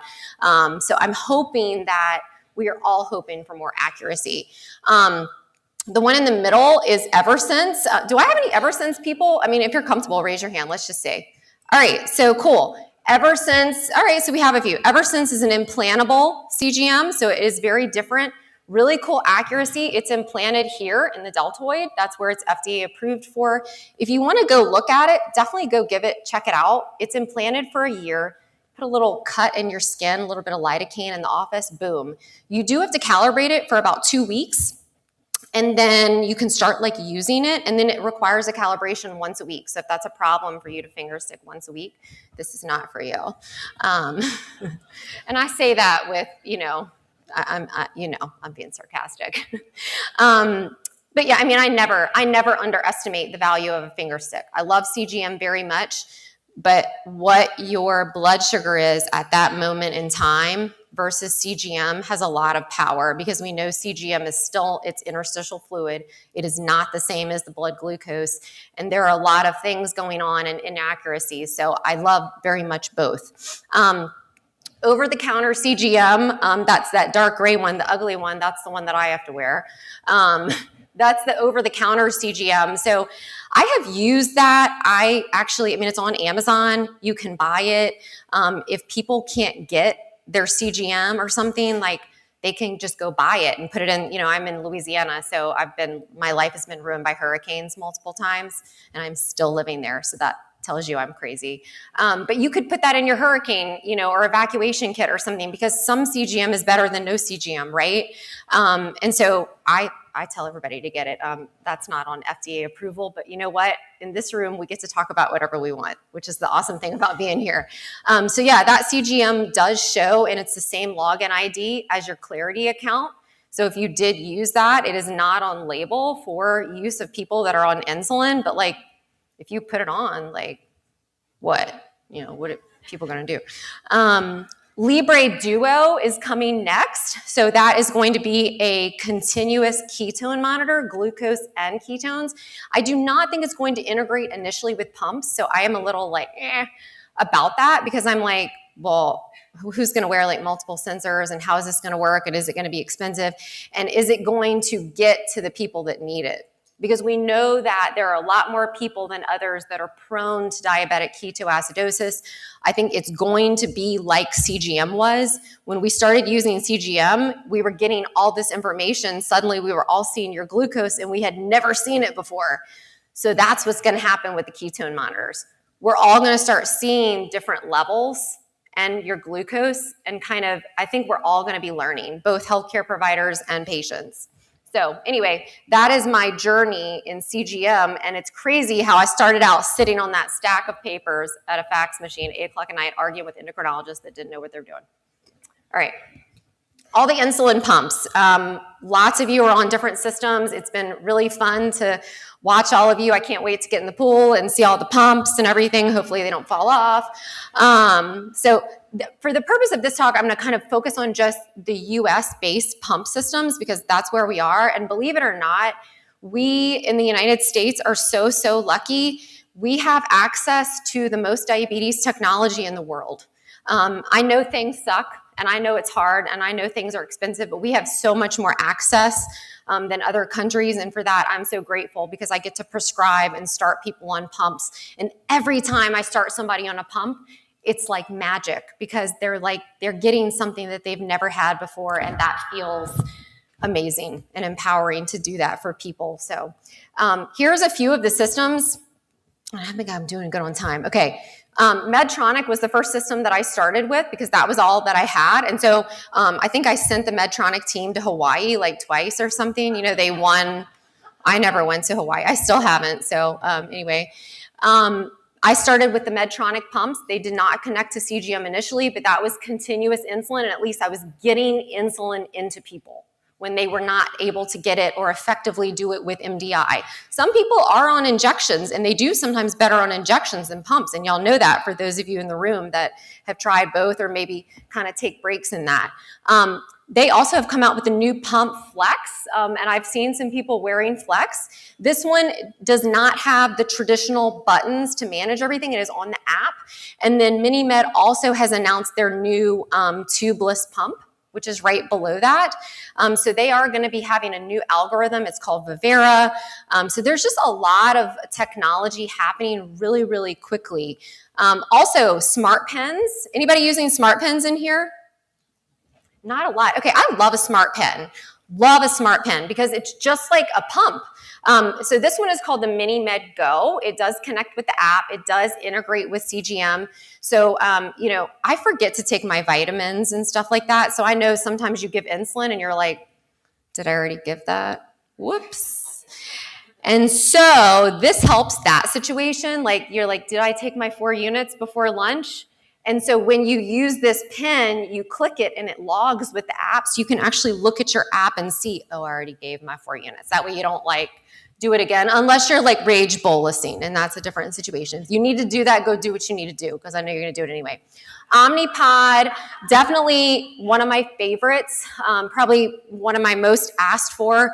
And I can tell you in my practice, when people come in, I don't tell anybody what to do. I say, what do you need? What do you need? Because that's what we should all be doing, okay? Because everybody needs different things in here. And so when you go in a visit room, that's what should be happening. People should be asking you, you know already about your diabetes. You know more about it than us. Okay, so they should be asking you, how can I help? What do you need?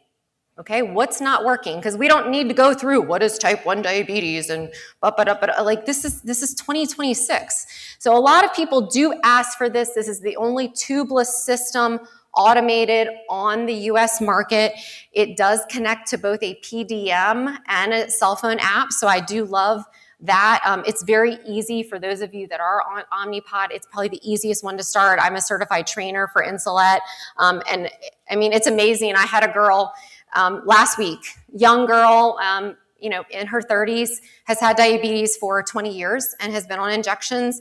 And she told me during our first visit that she felt that she would be a failure if she started on a pump. I feel like I'm going to be a failure. And I'm like, no, you're not a failure. I'm like, we won't tell anybody. How about that? We just come back. And somehow I convinced her, and like her glucose is like more flatline than mine. She also doesn't drink Coke, so that always helps the situation. Okay, so Omnipod definitely just came down with their glucose targets to 100. So if you're on an Omnipod, the correction factor and the glucose target, if you're on the newest pods that were manufactured in 2026, you have that option to pick that lower target and lowest correction. But the pods have to be manufactured in 2026. Also, there's new pods coming out, and they have an R on them, and it's a circle. It's R for Rachael. Okay, so that's how you remember. And that will connect for some, if you're using Libre system, that pod will connect. So they have different pods that connect to different sensors. So listen, we all mess up. I prescribe the wrong things all the time. The pharmacists give you stuff and you get home and you're like, well, I'm supposed to have Humalog and you give me Novolog, and you go out there and fuss at that pharmacist. So they mess up all the time. So just make sure that you get your right pod that is compatible with your CGM. Also, I don't have it on here, but the Omnipod Dash, the older version, does connect to our open loop system. So I've gotten to play with some of your apps that are on Trio and some of the do-it-yourself looping, and that has been really fun. So thank you for teaching me if you've shown me some of those. So the Omnipod Dash pods, those were the original ones. They do connect to those open source apps that are not FDA approved. But again, we can talk about whatever we want, right? Tandem, love Control-IQ Plus, obsessed with it. It was one of the first systems that is approved for diabetes and pregnancy, like power to the female, woo! So Control-IQ Plus is awesome because it has sleep mode. And if you don't know what sleep mode is, you haven't lived yet. Sleep mode will get that glucose target nice and low. And so I love sleep mode for my moms. And if I want to get somebody a nice, pretty, pink, fluffy baby and a nice, healthy pregnancy, I will put somebody on some Control-IQ Plus. Love it. T-Slim is still available, the touchscreen.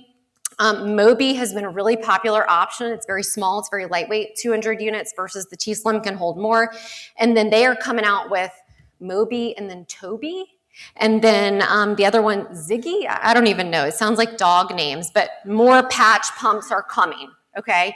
Love Control-IQ Plus because you can do extended boluses. Extended bolus is my favorite pump setting. If you're not doing extended bolus, you probably should for when you eat something like really like fried chicken sandwichy or, something delicious like that that's gonna last a long time. So I love Control-IQ Plus.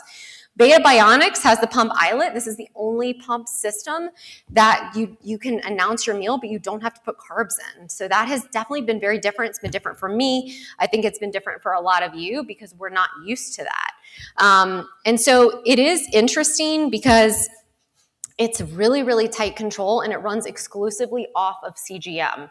So people that use this, they really, really like it. They just announced their meal. They have come out with a new pump. It's called Mint. That is coming. It's not out yet, but that is another eyelet system that is coming that is also going to be a patch pump. So very cool. I have been pleasantly surprised with Twist. I will be honest. I don't know if anybody works for Twist in here. I don't care. Twist has actually gotten my patients so tightly glucose controlled, and it is so easy. I was very intimidated at first to order it because of like all the different like things. And I was like, I don't know if I know how to do this. I don't want to like kill anybody. But like, this is so easy. Like, I almost think they're going to come out. I was telling somebody last night, like, Alexa, set my bolus. Because you can set your bolus ahead of time.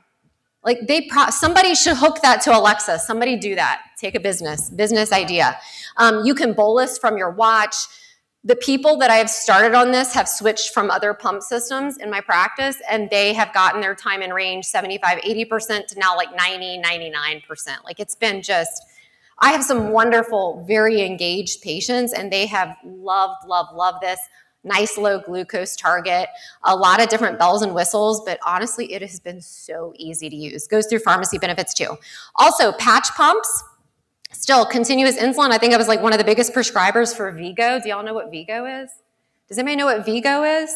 Okay, so Vigo is this patch. It comes in a 20, a 30, a 40, and it's set basal rates. You can still use it.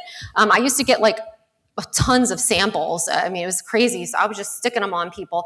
It is a set basal rate, which is a limitation. However, like you could take it off at night, put it back on in the morning. I was putting like 2 of them on, like let me get a 20 and a 30 or a 30 and a 40, mostly for type 2s, but I was using those in type 1s because they had great approval. So that is called the Vigo patch. It's got a set basal on it, and then you can click the button and it gives 2 units. C-Cure, does anybody know what that one is that says the big 2 on it? Okay, and y'all need to know this. C-Cure Simplicity has this little patch. It does not give continuous insulin. It just gives a bolus. So maybe you're on your Lantus, 800 units a day or whatever, if that's what you do. And then you would have your C-Cure patch on, and anytime you want to eat or maybe correct, you would just click it, and it would give 2 units. They have announced that they are coming out with a longer lasting patch, so it can stay on you, is it 7 days? Yeah, and it's gonna have a 1 unit click. So I am so excited about the 1 unit, yay! Because a lot of you in here can't do 2 units. That's like a lot of insulin sometimes, right? So the 1 unit patch is coming. So for any of my MDI people on multi-dose injections, or maybe you just want that additional little patch on you, you would just wear it on your skin and you would just click and give a unit, like that is coming. So I'm very, very excited about the 1 unit patch. This one below is called Pivot. That one's coming out in October. This is for type 1 and type 2. This has no algorithm. And I know you're like, Rachel, stop. But some people, and I know how y'all are, you're gonna do what you want anyway. So this connects to the app and it has a button on it. See, it's a tubeless system and there's a button on it. So I love a button. I've been asking Omnipod, put a button on it. But they haven't yet. But this has a button. This does not connect to CGM. Okay, so you can wear CGM, you can wear your patch, you can set basal delivery options with it, you can bolus from it, but it does not integrate. Some people don't want that, and I know some of you are like, why would you not want that? But some people don't, and it works. For certain people, different things work for different people, so we love options. Lastly, we've got the new pumps that are coming out. They are going to be bihormonal, which will be fully closed-loop hybrid, and it's going to have insulin in it and glucagon. Because right now, we just have insulin to bring your blood sugars down, but then we're all throwing Starburst and Skittles all over the place because we don't have glucagon. So, this is going to be a bihormonal. I'm sure you can speak to this at ATTD. This was like all over. That was in Barcelona, the Diabetes Technology Conference. So there are a lot of clinical trials and studies. And so it's amazing that I came from like throwing people on pumps that I didn't even know had type 1, and I'm probably going to be prescribing bihormonal, like fully closed loop systems, which is freaking cool. Just don't live in a bubble. Just know that there are other pump systems out there. Just because we live in the US, there are other pumps all around the world that are not available to you. So don't be deceived. Know that other people are living with this condition too, and they don't have access to the same systems as you. And I just want you to be aware of it. I think you should know. This is I say it weird, IPSO and then CAM, APS, FX, that's a looping system. This Medtrum is pretty cool. It's like a little pump and a CGM that connect, and it's tubeless. And then the Equal patch pump is very small and lightweight, like a little matchbox. So in full, thank you for teaching me, because I could not be here on this stage teaching all of you and lots of people that I teach on social media and in my own clinic without you. You are all the ones that have taught all of us, and I think you will continue to do that. That is why I practice the way that I do, because I see what you need, and we want to continue to help you and keep telling me what you need, okay? Future full of hope. I think we've come a long way in diabetes technology. This is the power of type 1. And with that, I do want to see if anybody in the audience, go ahead and look at your CGM really quick. Does anybody, and be honest, I'm going to check your CGM. Does anybody have a glucose of 111 right now? Who does? Stop it. 2 people? Okay, come on up and let's get your prize, okay? I started seeing the 1s and 11s when I opened my own practice, and the 11s historically mean do something before it's too late. That's the symbolism, and it's 1s. Yay! Oh my God, okay. I am Rachael Sood, diabetes nurse practitioner. Yes, I gotta get your things. You can follow me here if you scan that. That is me on social media. I'm always there. I'm always going wild. And I thank you very much for teaching me, and keep doing what you're doing, okay? Okay.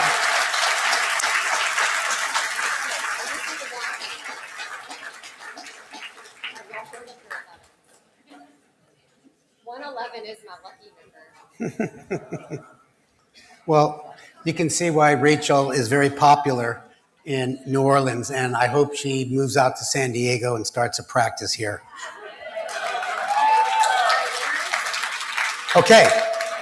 Wait, let me give the Yeah, no For the problem. winners, we've got a dry fit SPF 40 hat, Diabetes Collective, yes. And then we've got a little fanny pack. So if you don't want it, you can give it to whoever you want. But congratulations on 111. Great job. Yeah. Thank you, Rachael. All right, I'm going to book my next facial soon at your office.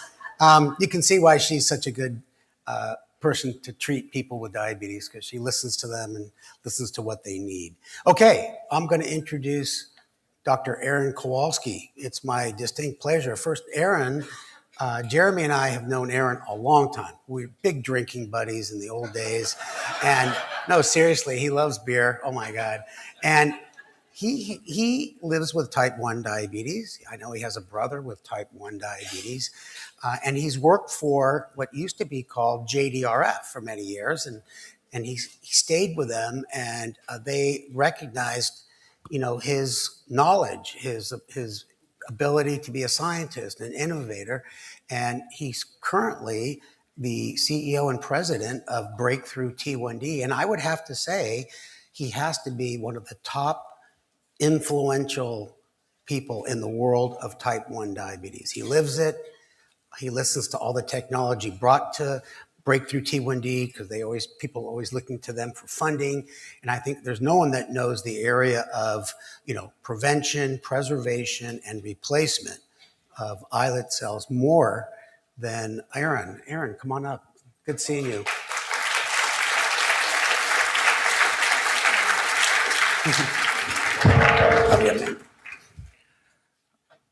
Awesome. Well, can we say enough? This is such an honor to speak here. Steve and Jeremy are two of my best T1D buddies. I just want to say thanks to the TCOID team and Steve and Jeremy. I mean, you cannot find two bigger T1D champions championing better lives for us. Steve, you're amazing. Jeremy's amazing. So it's amazing. The thing for me, Rachael, that was an awesome talk. And my goal is to put all this stuff out of business. I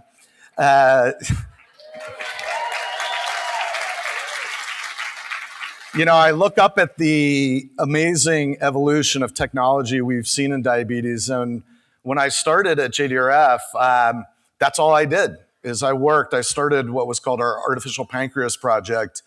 And the dream was to close the loop.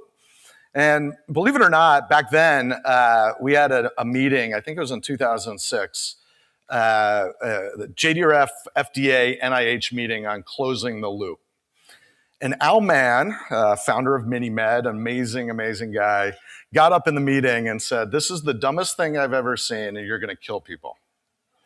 And I was like, "Woof, that's a high bar." And he founded the company, and I actually sat with him at lunch that day and said, "Al, he was working on an implantable system, and we were working on sub-Q, and subcutaneous, he didn't think was possible." And I said, we have an idea of how we can do it, and it was actually staged. The artificial pancreas, I used to say there is no such thing as an artificial pancreas. It's going to be a series of evolving technologies that'll get more and more sophisticated. And I worked with an amazing team of researchers all over the world on that, and it's played out. And Al, we actually agreed, and he was a big champion. And now we have 9 systems approved in the US, and most of us are wearing these systems, and it's been a big boost. But today, as I alluded to, I've shifted kind of away from devices, and we still focus. We still do that at Breakthrough T1D, but I truly believe I will take off my pump in my lifetime, and that's what I'll talk about today. So, talking about cures. And maybe before we go to the next slide, I will just say one thing about, the last time I spoke here, we were JDRF, and we're now Breakthrough T1D. And I look in this audience, and it's really because of all you that we're Breakthrough T1D. Kids with type 1, grow up. And we represent everybody with type 1 diabetes. And juvenile diabetes is an antiquated term. So Breakthrough T1D, we changed the name because we want to make sure that we're doing things that help people at all ages and stages of the disease. And we're about making breakthroughs happen to cure, prevent, and better treat T1D and its complications.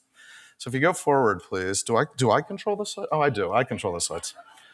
So what's the longest, right? Steve and Jeremy kind of hit this. What's the longest running joke in type 1 diabetes? Cure is 5 years away. I'll never forget coming and doing this conference for the first time, and I was so nervous to talk about cures for type 1 diabetes. I was diagnosed in 1984. I've got an orange band on. I'm 42 years in now. And everybody, like when I started, was like this. Like, oh yeah, cures, 5 years away, 5 years away. So I hope today I'll convince you that we are going to see cures. And you hear, I'll be very intentional. Just like there's no single artificial pancreas, there's not a single cure that's going to happen like this. It's going to traject so that it kind of becomes more and more available to more and more people. I think it's a really, really important distinction that will help us focus on what it's going to take. So, but I always think, and I did this a long time ago, I'll do it again today. Why was the cure promised 5 years? Why was it always 5 years? My doctor told me that in 1984. And the reason it was always 5 years away, and I think that it wasn't malice, it wasn't bad intention, it was we have been able to cure type 1 diabetes for over 30 years. Are there any islet recipients in the audience? No. Islet transplantation, so this is the group in Edmonton, has been around since the 90s. And I think of the old JDRF days. One of my great friends, Marjorie Perry's here, and she was on our research committee, all sorts of roles on our board, has been a tremendous T1D champion. And we funded a lot of the groups here to work on islet transplantation. So go back in time, and you would meet people, and Marjorie and I sat across the room from folks like this, who had diabetes, often had severe hypoglycemia problems.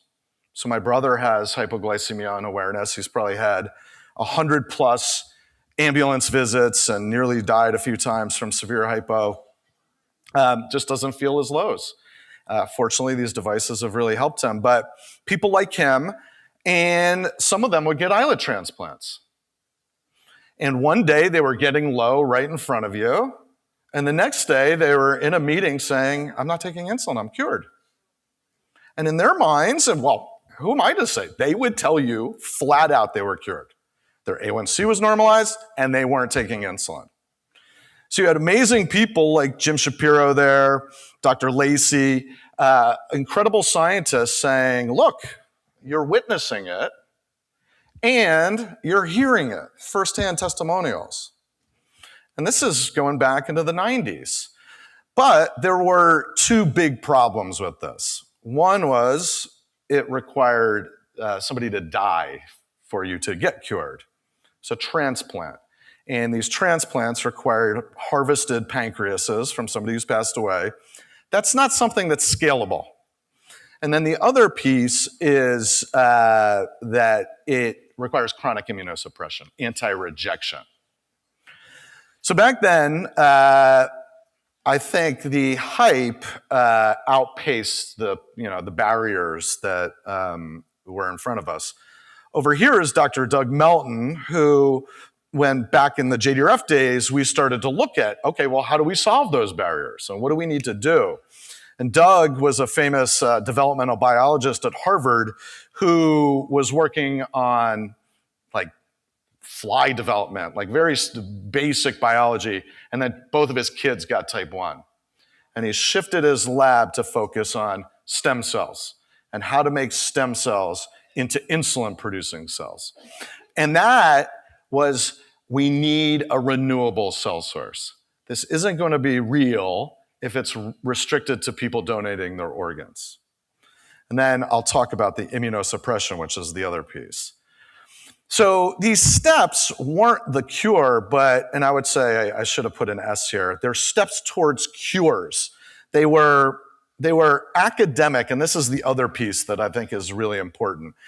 This was happening in academia, and this is where breakthroughs begin, but it wasn't happening in companies. So it was steps towards incentivizing companies to get at cures. And that's another piece of the cure myth that I hope I can break today. You know, almost every talk I've ever given, somebody will raise their hand and say, there'll never be cures because too much money is made off of treatments. There's no incentive. And I always say, when was the last time you went to Blockbuster Video?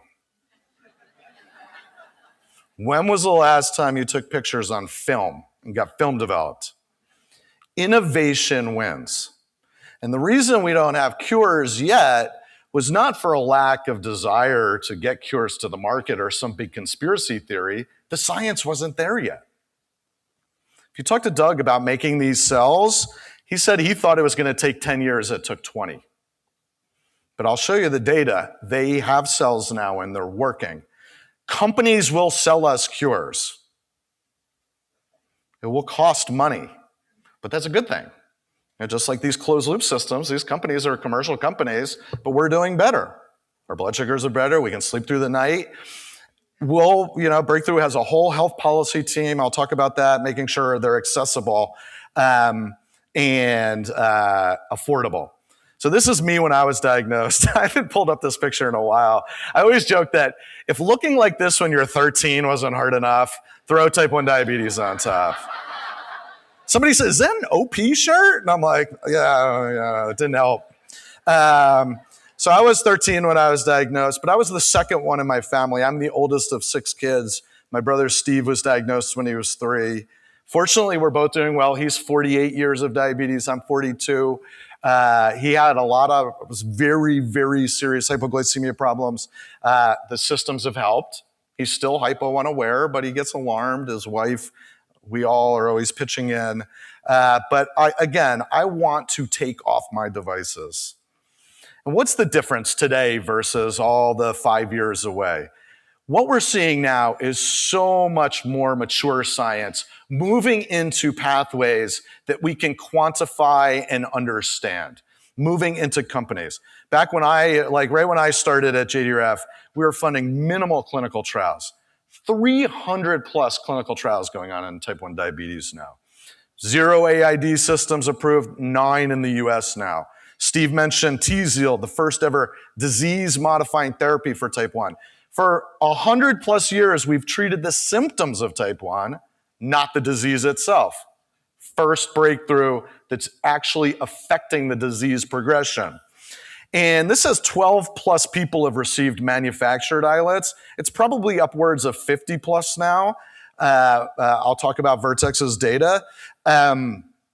These are stem cell-derived islets being grown up in labs scalably in an FDA pivotal approval trial. So it is happening. And I will give you some dates, and it's not going to be around the corner. It's not going to be 5 years. I'll try to give you dates, what we think is going to happen here. So we call this beta cell replacement. It's really islet replacement. Steve mentioned islets. Everybody knows in your pancreas, a small part of your pancreas makes insulin and glucagon and a hormone called amylin. They're alpha and beta and gamma cells in these little circles in your pancreas. It's a small part of your pancreas. If you were astute and saw Doug's little vial of cells, a cure for type 1 diabetes is less than a teaspoon of cells. It's amazing. It's small. So we know our beta cells are destroyed. We don't make insulin anymore. And we've invested, hundreds of millions of dollars here to try to grow up cells, islets, and now we're finally seeing these work in people. It's amazing. So we call these manufactured islets. We have the first FDA pivotal trial happening now. So again, not in academia, in industry. And we expect this trial will be done probably next year, and then they'll be in an approval like the FDA will decide. And we have a number of companies working to get at cell replacement. The other thing that we're really focused on, and particularly given the challenges in getting Tzield out to the market, is like, how is this going to work? Most endocrinologists' offices are not equipped to do cell transplants. So one of our, we know we have cells. I'm going to talk about the cells and how they work. But the other, so I would say those two big problems back in the early 2000s, manufacturable cells, I'll talk about the Vertex data. The other is chronic anti-rejection immunosuppression. You've probably seen on social media, this is the kind of the age we live in now, that people are talking about a new anti-rejection drug called tegoprubart, which is a mouthful. If you want to be cool, you can say Tego. Oh, I heard about Tego. It's a new way to do anti-rejection. We have a venture fund that's invested in this company called Edelman. But we're also funding a clinical trial at the University of Chicago with an amazing guy named Peter Witowski. 12 of 12 people, these are deceased donor islets. So they're doing in deceased donor islets. This would be applicable to manufactured islets. Different type of anti-rejection, removes kind of the most toxic part of today's immunosuppression. All 12 are off insulin. So I'm going to show you a clip. I hope it works. This is one of the big social media people talking about this. Will it work? Oh, please work. No?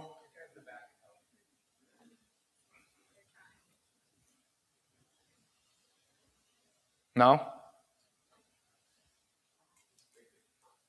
It's loading. It's thinking.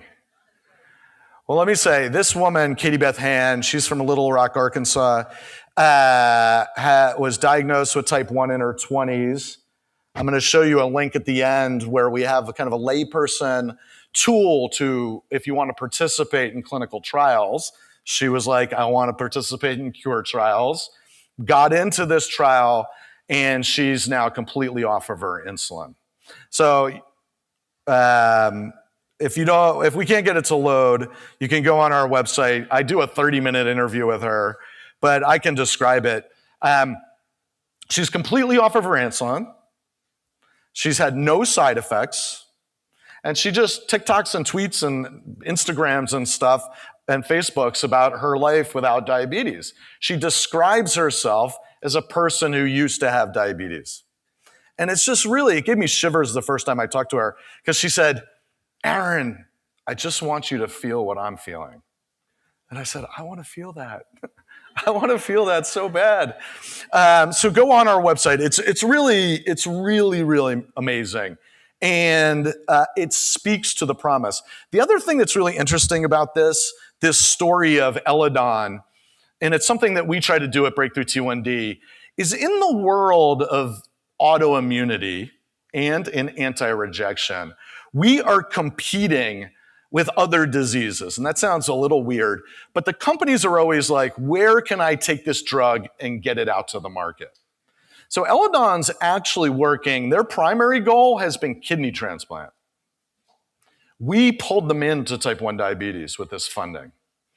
They are now, we think, going to start an FDA pathway this year to get Tego approved for type 1 islet transplants. That's deceased donor islets, could easily be combined with a Vertex islet. Vertex is a manufactured islet, which is much more scalable. So you could start to see a pathway to scalable islets and better immunosuppression. It's really exciting. So Vertex is Doug Melton's cells. He came out of Harvard, created a company, our fund invested in it, called SEMA, named after his two kids with type 1 diabetes. And now they're in an FDA approval trial. They're using the old immunosuppression. And offline, over lunch, if people want to talk about immunosuppression, I actually think this is going to help more people than most of the companies do. But everybody in this trial, less 2, has come off insulin, and the 2 who didn't, the investigator violated the protocol and gave them steroids and probably killed the cells. which is just such a bummer. But everybody else, and I show this Patty, who at CWD, the Children with Diabetes meeting, so it's a similar meeting to this, but with kids. She did an interview with one of our team. She describes herself as a person who used to have diabetes. And she's like eating ice cream and not bolusing. And so they said people were giving it, she was autographing stuff for people.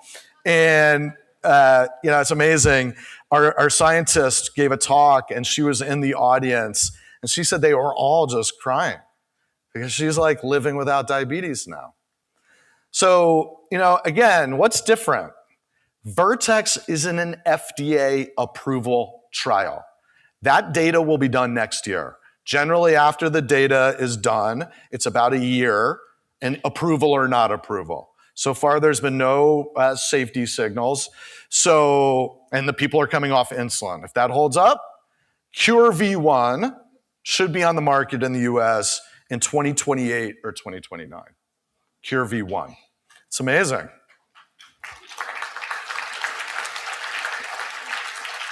So we're doing a lot of work here. We're doing a lot of work on the healthcare system. The way this works, as Steve pointed out, it's an outpatient procedure. You get a needle poked between your ribs into a vein. The cells are dripped from an IV bag into your liver, into the vein, and they flow into your liver. But it does take more than just an endocrinologist. We're going to have to put together teams. So we're really trying to get out in front of this. So when cures are FDA approved, we know where to go. We have teams who know how to do it. And we're also working a lot with payers so it's covered by insurance companies. Because if we do this and you can't get it, then what's the point? That's our philosophy. So I'm going to quickly hit early detection. The team, Steve and Jeremy, talked about Tzield. And, ultimately, we want to cure type 1 for all of us in this room that are living with type 1. But everybody who has type 1 in their family, everybody else in your immediate family is at an increased risk. Type 1 is a genetic disease. Your doctor may not know that, but it is. So we are very, very focused also on disease delaying and preventing drugs for the next generation. And it actually kind of overlaps. Many of these drugs will be used probably in cell replacement. But to know that you're eligible, you have to test. If your family members haven't tested, they should. Do the scan, and people say, oh, but there's nothing you can do. There's a lot you can do now. There's a drug approved. There are many, many more in the pipeline, and there's such benefits, reducing DKA risk, preserving beta cell function, slowing the disease progression, reduces long-term complications risk. So this is a very, very promising area for our family members and loved ones, and will have overlap with cell therapies. Tzield delays type 1 about 2.9 years on average. The label is expanded. It's actually expanded into stage 3, as Steve pointed out, which is you're just diagnosed with type 1 diabetes, and in stage 2, when you're antibody positive, don't need insulin yet, but your blood sugar is not normal anymore. We have one of our staff members who has 2 kids with type 1. She wanted to show people that how easy it is to get screened. She got screened and she came back in stage 2. So she just got Tzield. I was just with her a couple months ago, and she is still not taking insulin, delaying the disease, part of a clinical trial. So right now, this is prevention V1. And we have 20 plus drugs in the pipeline with companies working to bring these to the market to help our loved ones. So again, 5 years away, these are now on development pathways, driving towards FDA, driving towards our loved ones. It's just a totally different world for curing and preventing T1D. So I'm going to wrap by saying, get involved. I can't stress enough that you don't have to give money. Of course, we raise money, and I'm not going to hit you up for money today, but you can. But you can also advocate, participate in clinical trials. If you watch that Katie Beth Hand interview with me, she literally clicked on the website. She tried to get in the Vertex trial and the Eledon trial. She got in the Eledon trial. I was just with a guy from our team yesterday. One of his local people in central Pennsylvania just got dosed with cells 2 weeks ago. It's out there. And then screen your loved ones. Screen your loved ones. You can reduce the risk of DKA, especially if you have loved ones who are younger. But everybody is eligible. And there's Tzield and there's a whole slew of other drugs in the pipeline that will continue, we hope, to move that from 3 years to 5 years to 10 years and ultimately prevent type 1 diabetes. In my last second, I'll just pivot. Jeremy and Steve talked about Afrezza. I'm a huge Afrezza person. I'm talking about exercise today in one of the breakouts. If anybody wants to talk about, I've used Afrezza for 10 years now, come to my exercise session. Thank you, guys. Thanks, Steve. That was awesome, buddy. So exciting. Man, thank you, Aaron. I am psyched. If I don't have to wear my equipment, I'm still going to count carbs. I still want to get it right. Okay, our last speaker is awesome. Shara Bialo. She is a pediatric endocrinologist living with type 1 diabetes herself, devoted her career to taking care of kids with type 1, and got really interested in the science of prevention and preservation. And she joined Sanofi, the makers of Tzield, teblizumab, which, as you heard a couple times today, is the first disease-modifying therapy to prevent the onset of type 1 and also to preserve beta cells in those who are newly diagnosed with type 1.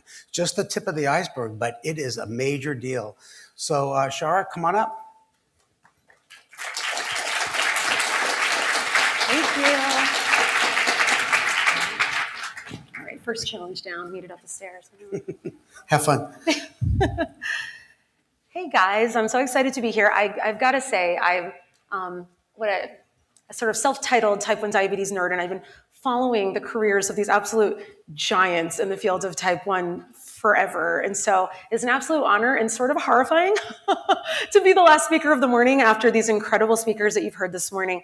And the other sort of, I don't know, reflection moment this morning, especially Kerri talking about shared experiences. I'm usually the only one in the room beeping. And there are like hundreds of you beeping. And it's fantastic because it's like I found my community or I made a wrong turn into a robot convention or something like that. But it's, I love it. And I'm so glad we're all here together today. So we will be talking about screening primarily today and some knowledge gaps. As you know, Steve mentioned, I live with type 1. I have been for 33 years. I was 9 years old when I was diagnosed. That was back in 1993. And I was a typical kid living a typical life. We didn't have a family history of type 1 in my family. And slowly I developed the drinking, the peeing. I had a bedwetting incident. I was mortified. I was 9. I changed my own sheets to try to hide it from my parents. And I got sicker and sicker. And my parents recognized that something was really wrong. They took me to my pediatrician. They ordered outpatient labs, sent me home to await results. I took a nap. And I didn't wake up. My father had to carry me into the emergency room with undiagnosed type 1 diabetes and diabetic ketoacidosis, severe diabetic ketoacidosis, spent like a week in the hospital. And as you can imagine, that is probably not the most ideal way to enter life with a chronic disease. Pretty traumatic for me. I had a lot of feelings about it, and I really resented the idea of type 1. And it kicked off like a pretty crummy relationship with my diabetes that persisted for way longer than it should have. I was driving the Hot Mess Express throughout my adolescence and my teenage years. And eventually I sort of got my life together and I funneled some of those feelings and experiences into a career as a pediatric endocrinologist, really hoping to connect with some of the wayward teens that I identified with. And it's been a journey.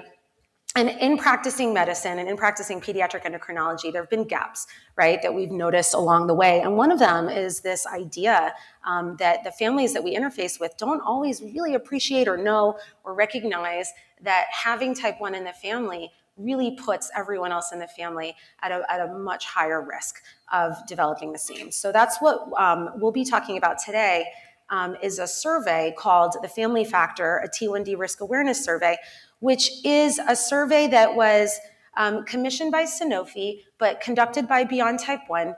And it really explores this concept of like, why don't more people know about this? This has been in literature. We know that having a first-degree relative increases your risk of type 1 by 15 times. And when I say first-degree relative, it could be a sibling, it could be a parent, or it could be a child. So we think about, that little nuclear family. And so this survey really explores what are the barriers, what are the misconceptions, because knowledge is power, and then we can figure out what to do with that information moving forward. So it was a survey that was conducted in 1,000 individuals. Some of those were adults in the United States living with type 1 diabetes themselves, and the others were caretakers of someone under the age of 18 living with type 1, and everyone had a first-degree relative living with type 1 diabetes. And really, it revealed some surprising findings, some enlightening findings. Hopefully, you'll agree with me and take something new away from the room today. But the end point is that we really need to do better in terms of education and turning awareness into action in terms of screening our loved ones. A few disclosures before we get started. The survey, again, was funded by Sanofi, conducted by Ipsos. Respondents didn't know who was sponsoring it. There was no personally identifiable information that was shared with the sponsor. Sanofi is a pharmaceutical company, but does not provide medical advice, diagnosis, treatment advice. This is for education only. I am a doctor. I'm not your doctor. So your doctor is really going to be the best source of health information for your specific questions and needs. But then let's just dig in. So we mentioned that family history can increase the risk of developing type 1 by up to 15 years, but people really either they're not recognizing that, they're not believing it, or they're just not aware of it. 26% of those surveys, meaning like almost 1 in 4, didn't actually believe that either they or their child were at increased risk of type 1. 31% had no idea that a family history of type 1 could increase a person's risk of developing type 1. And that's pretty significant. And I think that, and I'll speak on behalf of the medical community, I think we can do better in this regard. But the reason I'm speaking to you today, if you do not work in the medical community, is we know how powerful we are as advocates, as a community ourselves. And so some of this call out can definitely be taken on by you yourselves. The other part that I think didn't surprise me as much, but it's nice to see in hard numbers, is that 34% of them didn't know that type 1 diabetes is actually caused by an autoimmune attack. And the reason I don't find that surprising is because what do we spend all of our time doing and talking about? We're constantly focused on counting carbs and figuring out the insulin doses and looking at the blood sugars. Are they high? Are they low? We're pummeled with that information when we're diagnosed. It continues to be the conversation at every medical visit. No one really talks about the idea that type 1 diabetes is due to the immune system going a little haywire and attacking part of yourself that it shouldn't be. And the result of that is a blood sugar problem. Right? But it's not the primary problem. The autoimmune roots are the primary problem in this disease. So there's confusion, right? There are misconceptions related to that idea that type 1 diabetes is actually autoimmune in nature. The survey found that 40% of people thought that obesity had something to do with increasing risk. Similar numbers thought that maybe it's a lack of physical activity. Maybe the eating habits can increase your risk of type 1. And this is an important distinction because, of course, lifestyle factors and those kind of modifications are going to impact your overall health, of course, right? But they don't actually shift. They're not individual risk factors for triggering that autoimmune response that starts to attack those insulin-producing beta cells. Similarly, in terms of misconceptions related to age, 63% of respondents thought that the disease is primarily diagnosed in children. For a long time, that's what we called this, juvenile diabetes, right? We've been sort of slapped with that idea since the dawn of time. We're moving away from that because it's actually not true. The majority of people diagnosed each year with type 1 diabetes are adults, upwards of 60% of them. Does anyone find that surprising in this room? Show of hands. Yeah, right? God, and you guys are like the most educated people in, like in the type 1 community, right? You're choosing to spend your free time here learning about more. So the fact that so many of us in this room aren't aware of that, you can only imagine how many more out there just have absolutely no idea. And I want to clarify that point because the most common age to get diagnosed with type 1 actually is in adolescence. It's around the time of puberty. That's the most common. But when you think about the sheer numbers of people diagnosed with type 1 every year, there are more adults. And the reason is because adulthood spans a longer time period. But in my practice, it wasn't uncommon, unfortunately, for me to diagnose a kid, and then a few years down the road, the parent got diagnosed, similar to the story that Aaron just shared with you. So definitely something to keep in mind, that, and not to spook anyone, like you're never safe.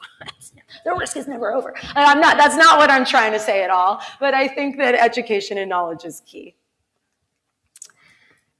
So what's interesting is that people who live with type 1 or love someone with type 1 are thinking about risk.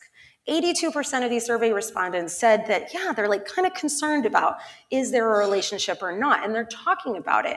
80% actually discussed it with other family members in the previous year. 72% proactively asked either their own or their child's doctor about this idea of risk.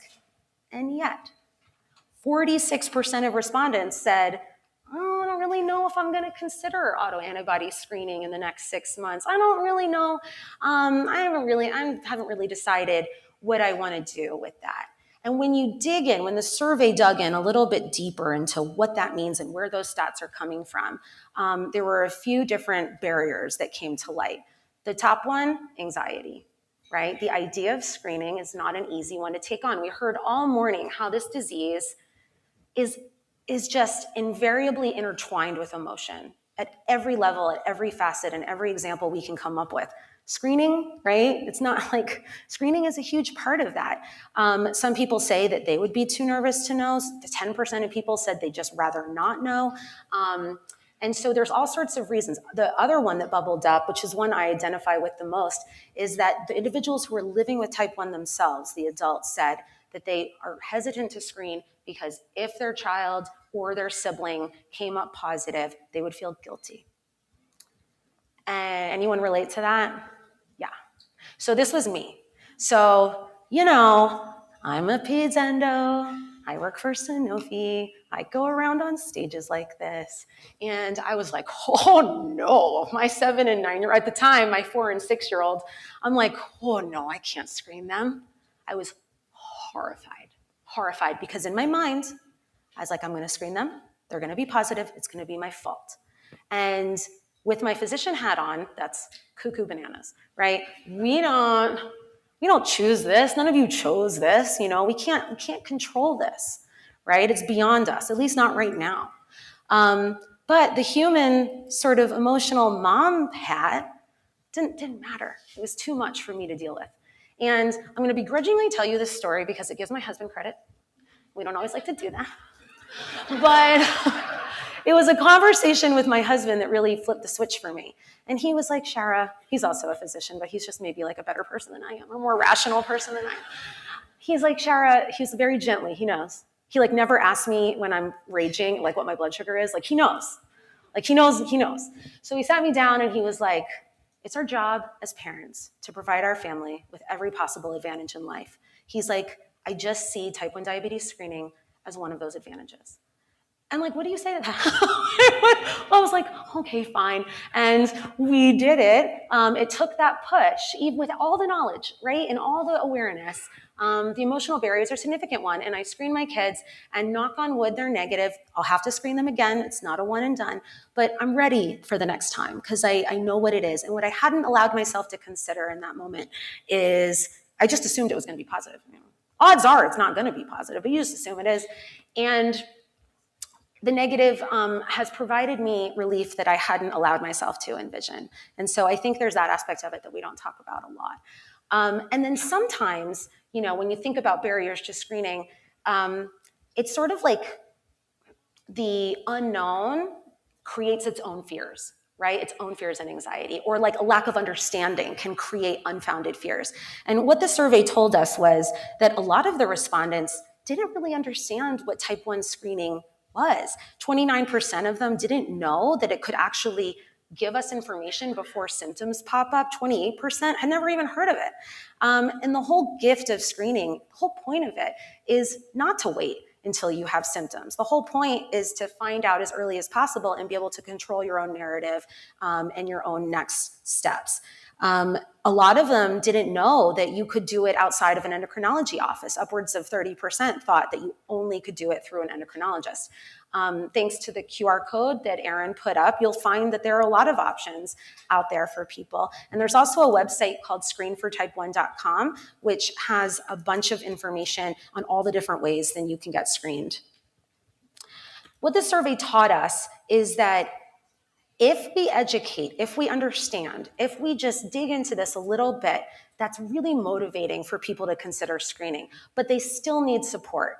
85% of them said that once they actually were taught that their family history put their loved ones at increased risk, that they were really open to the idea of screening. And so I think that's definitely a really important thing to consider and to listen to. The other thing that motivated them, which I think we'll definitely all appreciate being in this room today, is the idea that there are resources and there's community waiting for them should they get an answer that they weren't quite hoping to get. The other thing that motivated, 37% said that they were more willing to do it if they heard from someone who had done it themselves. So if you've taken on screening for a family member or you are someone who's been screened in the past, then that's really, really motivating for others to consider jumping on. And then I'm gonna go back and just clarify, because as I'm speaking, we throw around the term screening, and it's not always clear to everyone what we're even talking about. A lot of people are like, oh yeah, I've screened. Oh, I screen like every 3 months when my doctor gets an A1C. Or, oh, I use my kid's meter and I check my blood sugar. I screened this morning.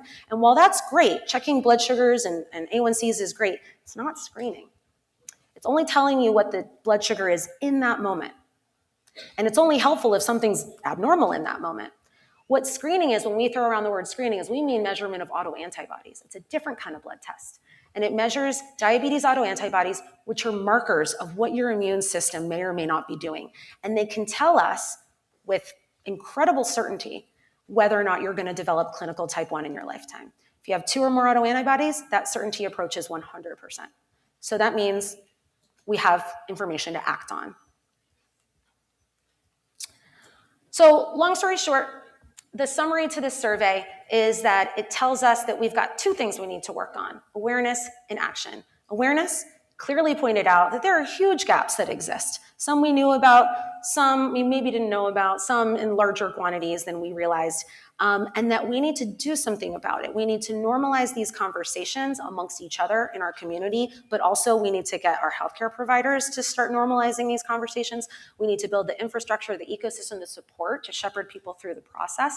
And we need to keep doing stuff like this, which is finding each other, supporting each other, and building that community. Our community is the most powerful motivator and the most capable of enacting change.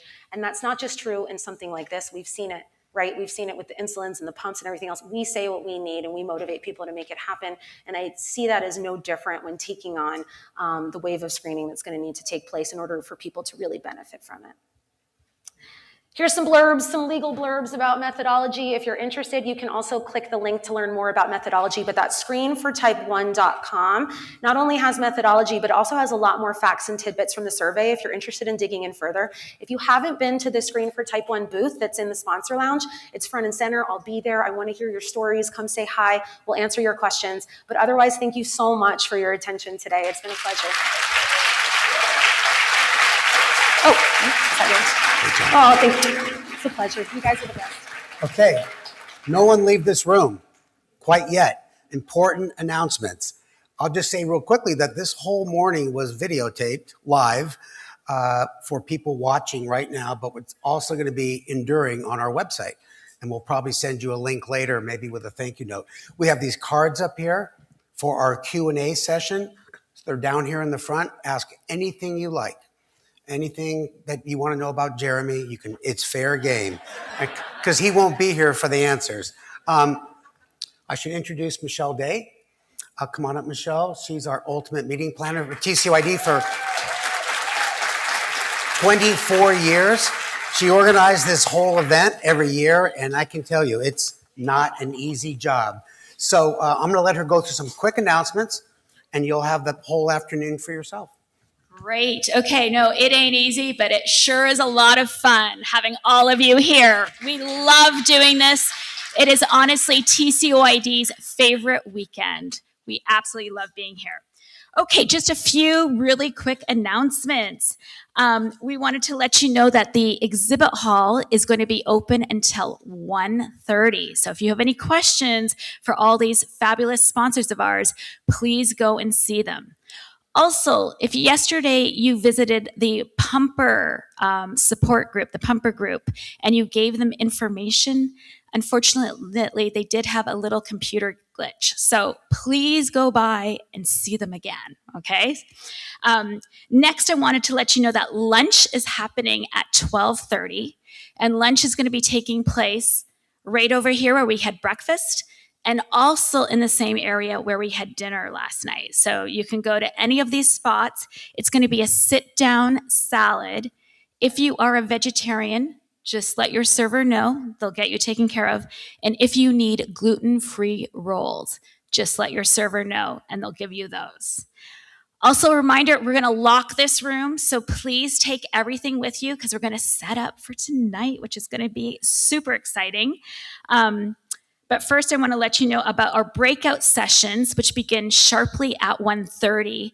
Here's a list, so you can take a look. If you lost your program guide, go ahead and take a picture of this. All of the meeting rooms are in this building, except for those that are in the Mission Bay Ballroom. And the Mission Bay Ballroom's just straight out these doors. You head to the diagonal. I'll have signage and volunteers standing by to help direct you. And then at 3:30, and 4 o'clock, we have Q&A sessions in those same rooms. So figure out which questions you want to ask. And then last but not least, at 6:30, we have Party in Paradise right here. And Eric in the back, his Beatles band, is going to be performing live for you. And I just want to let you know that his band has gotten so successful. He's playing around San Diego everywhere. He just played this huge park, Kate Sessions Park. People have been playing there for like decades and decades, and they had the largest turnout. And they also played at Spreckles Pavilion, the Oregon Pavilion, largest turnout. So you don't realize we all have VIP tickets for the best band, and it's going to be here. 6:30 dinner, 8 o'clock. See you on the dance floor. Have fun.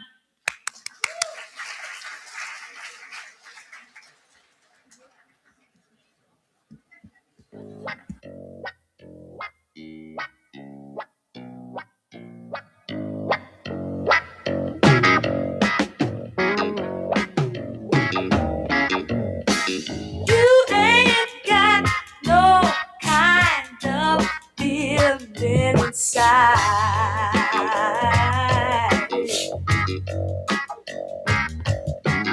I got something that'll sure enough set your stuff on fire.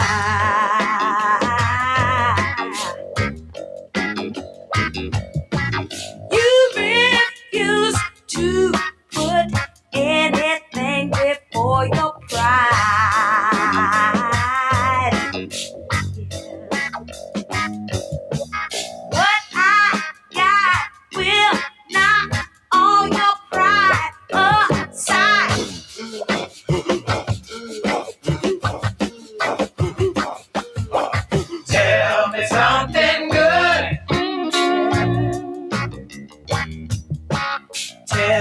That you love me, yeah.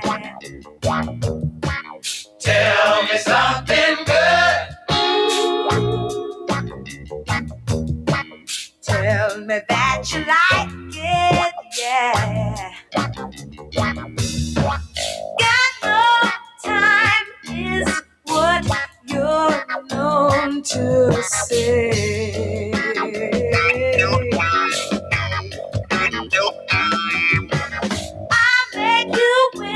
There was 48 hours to each day.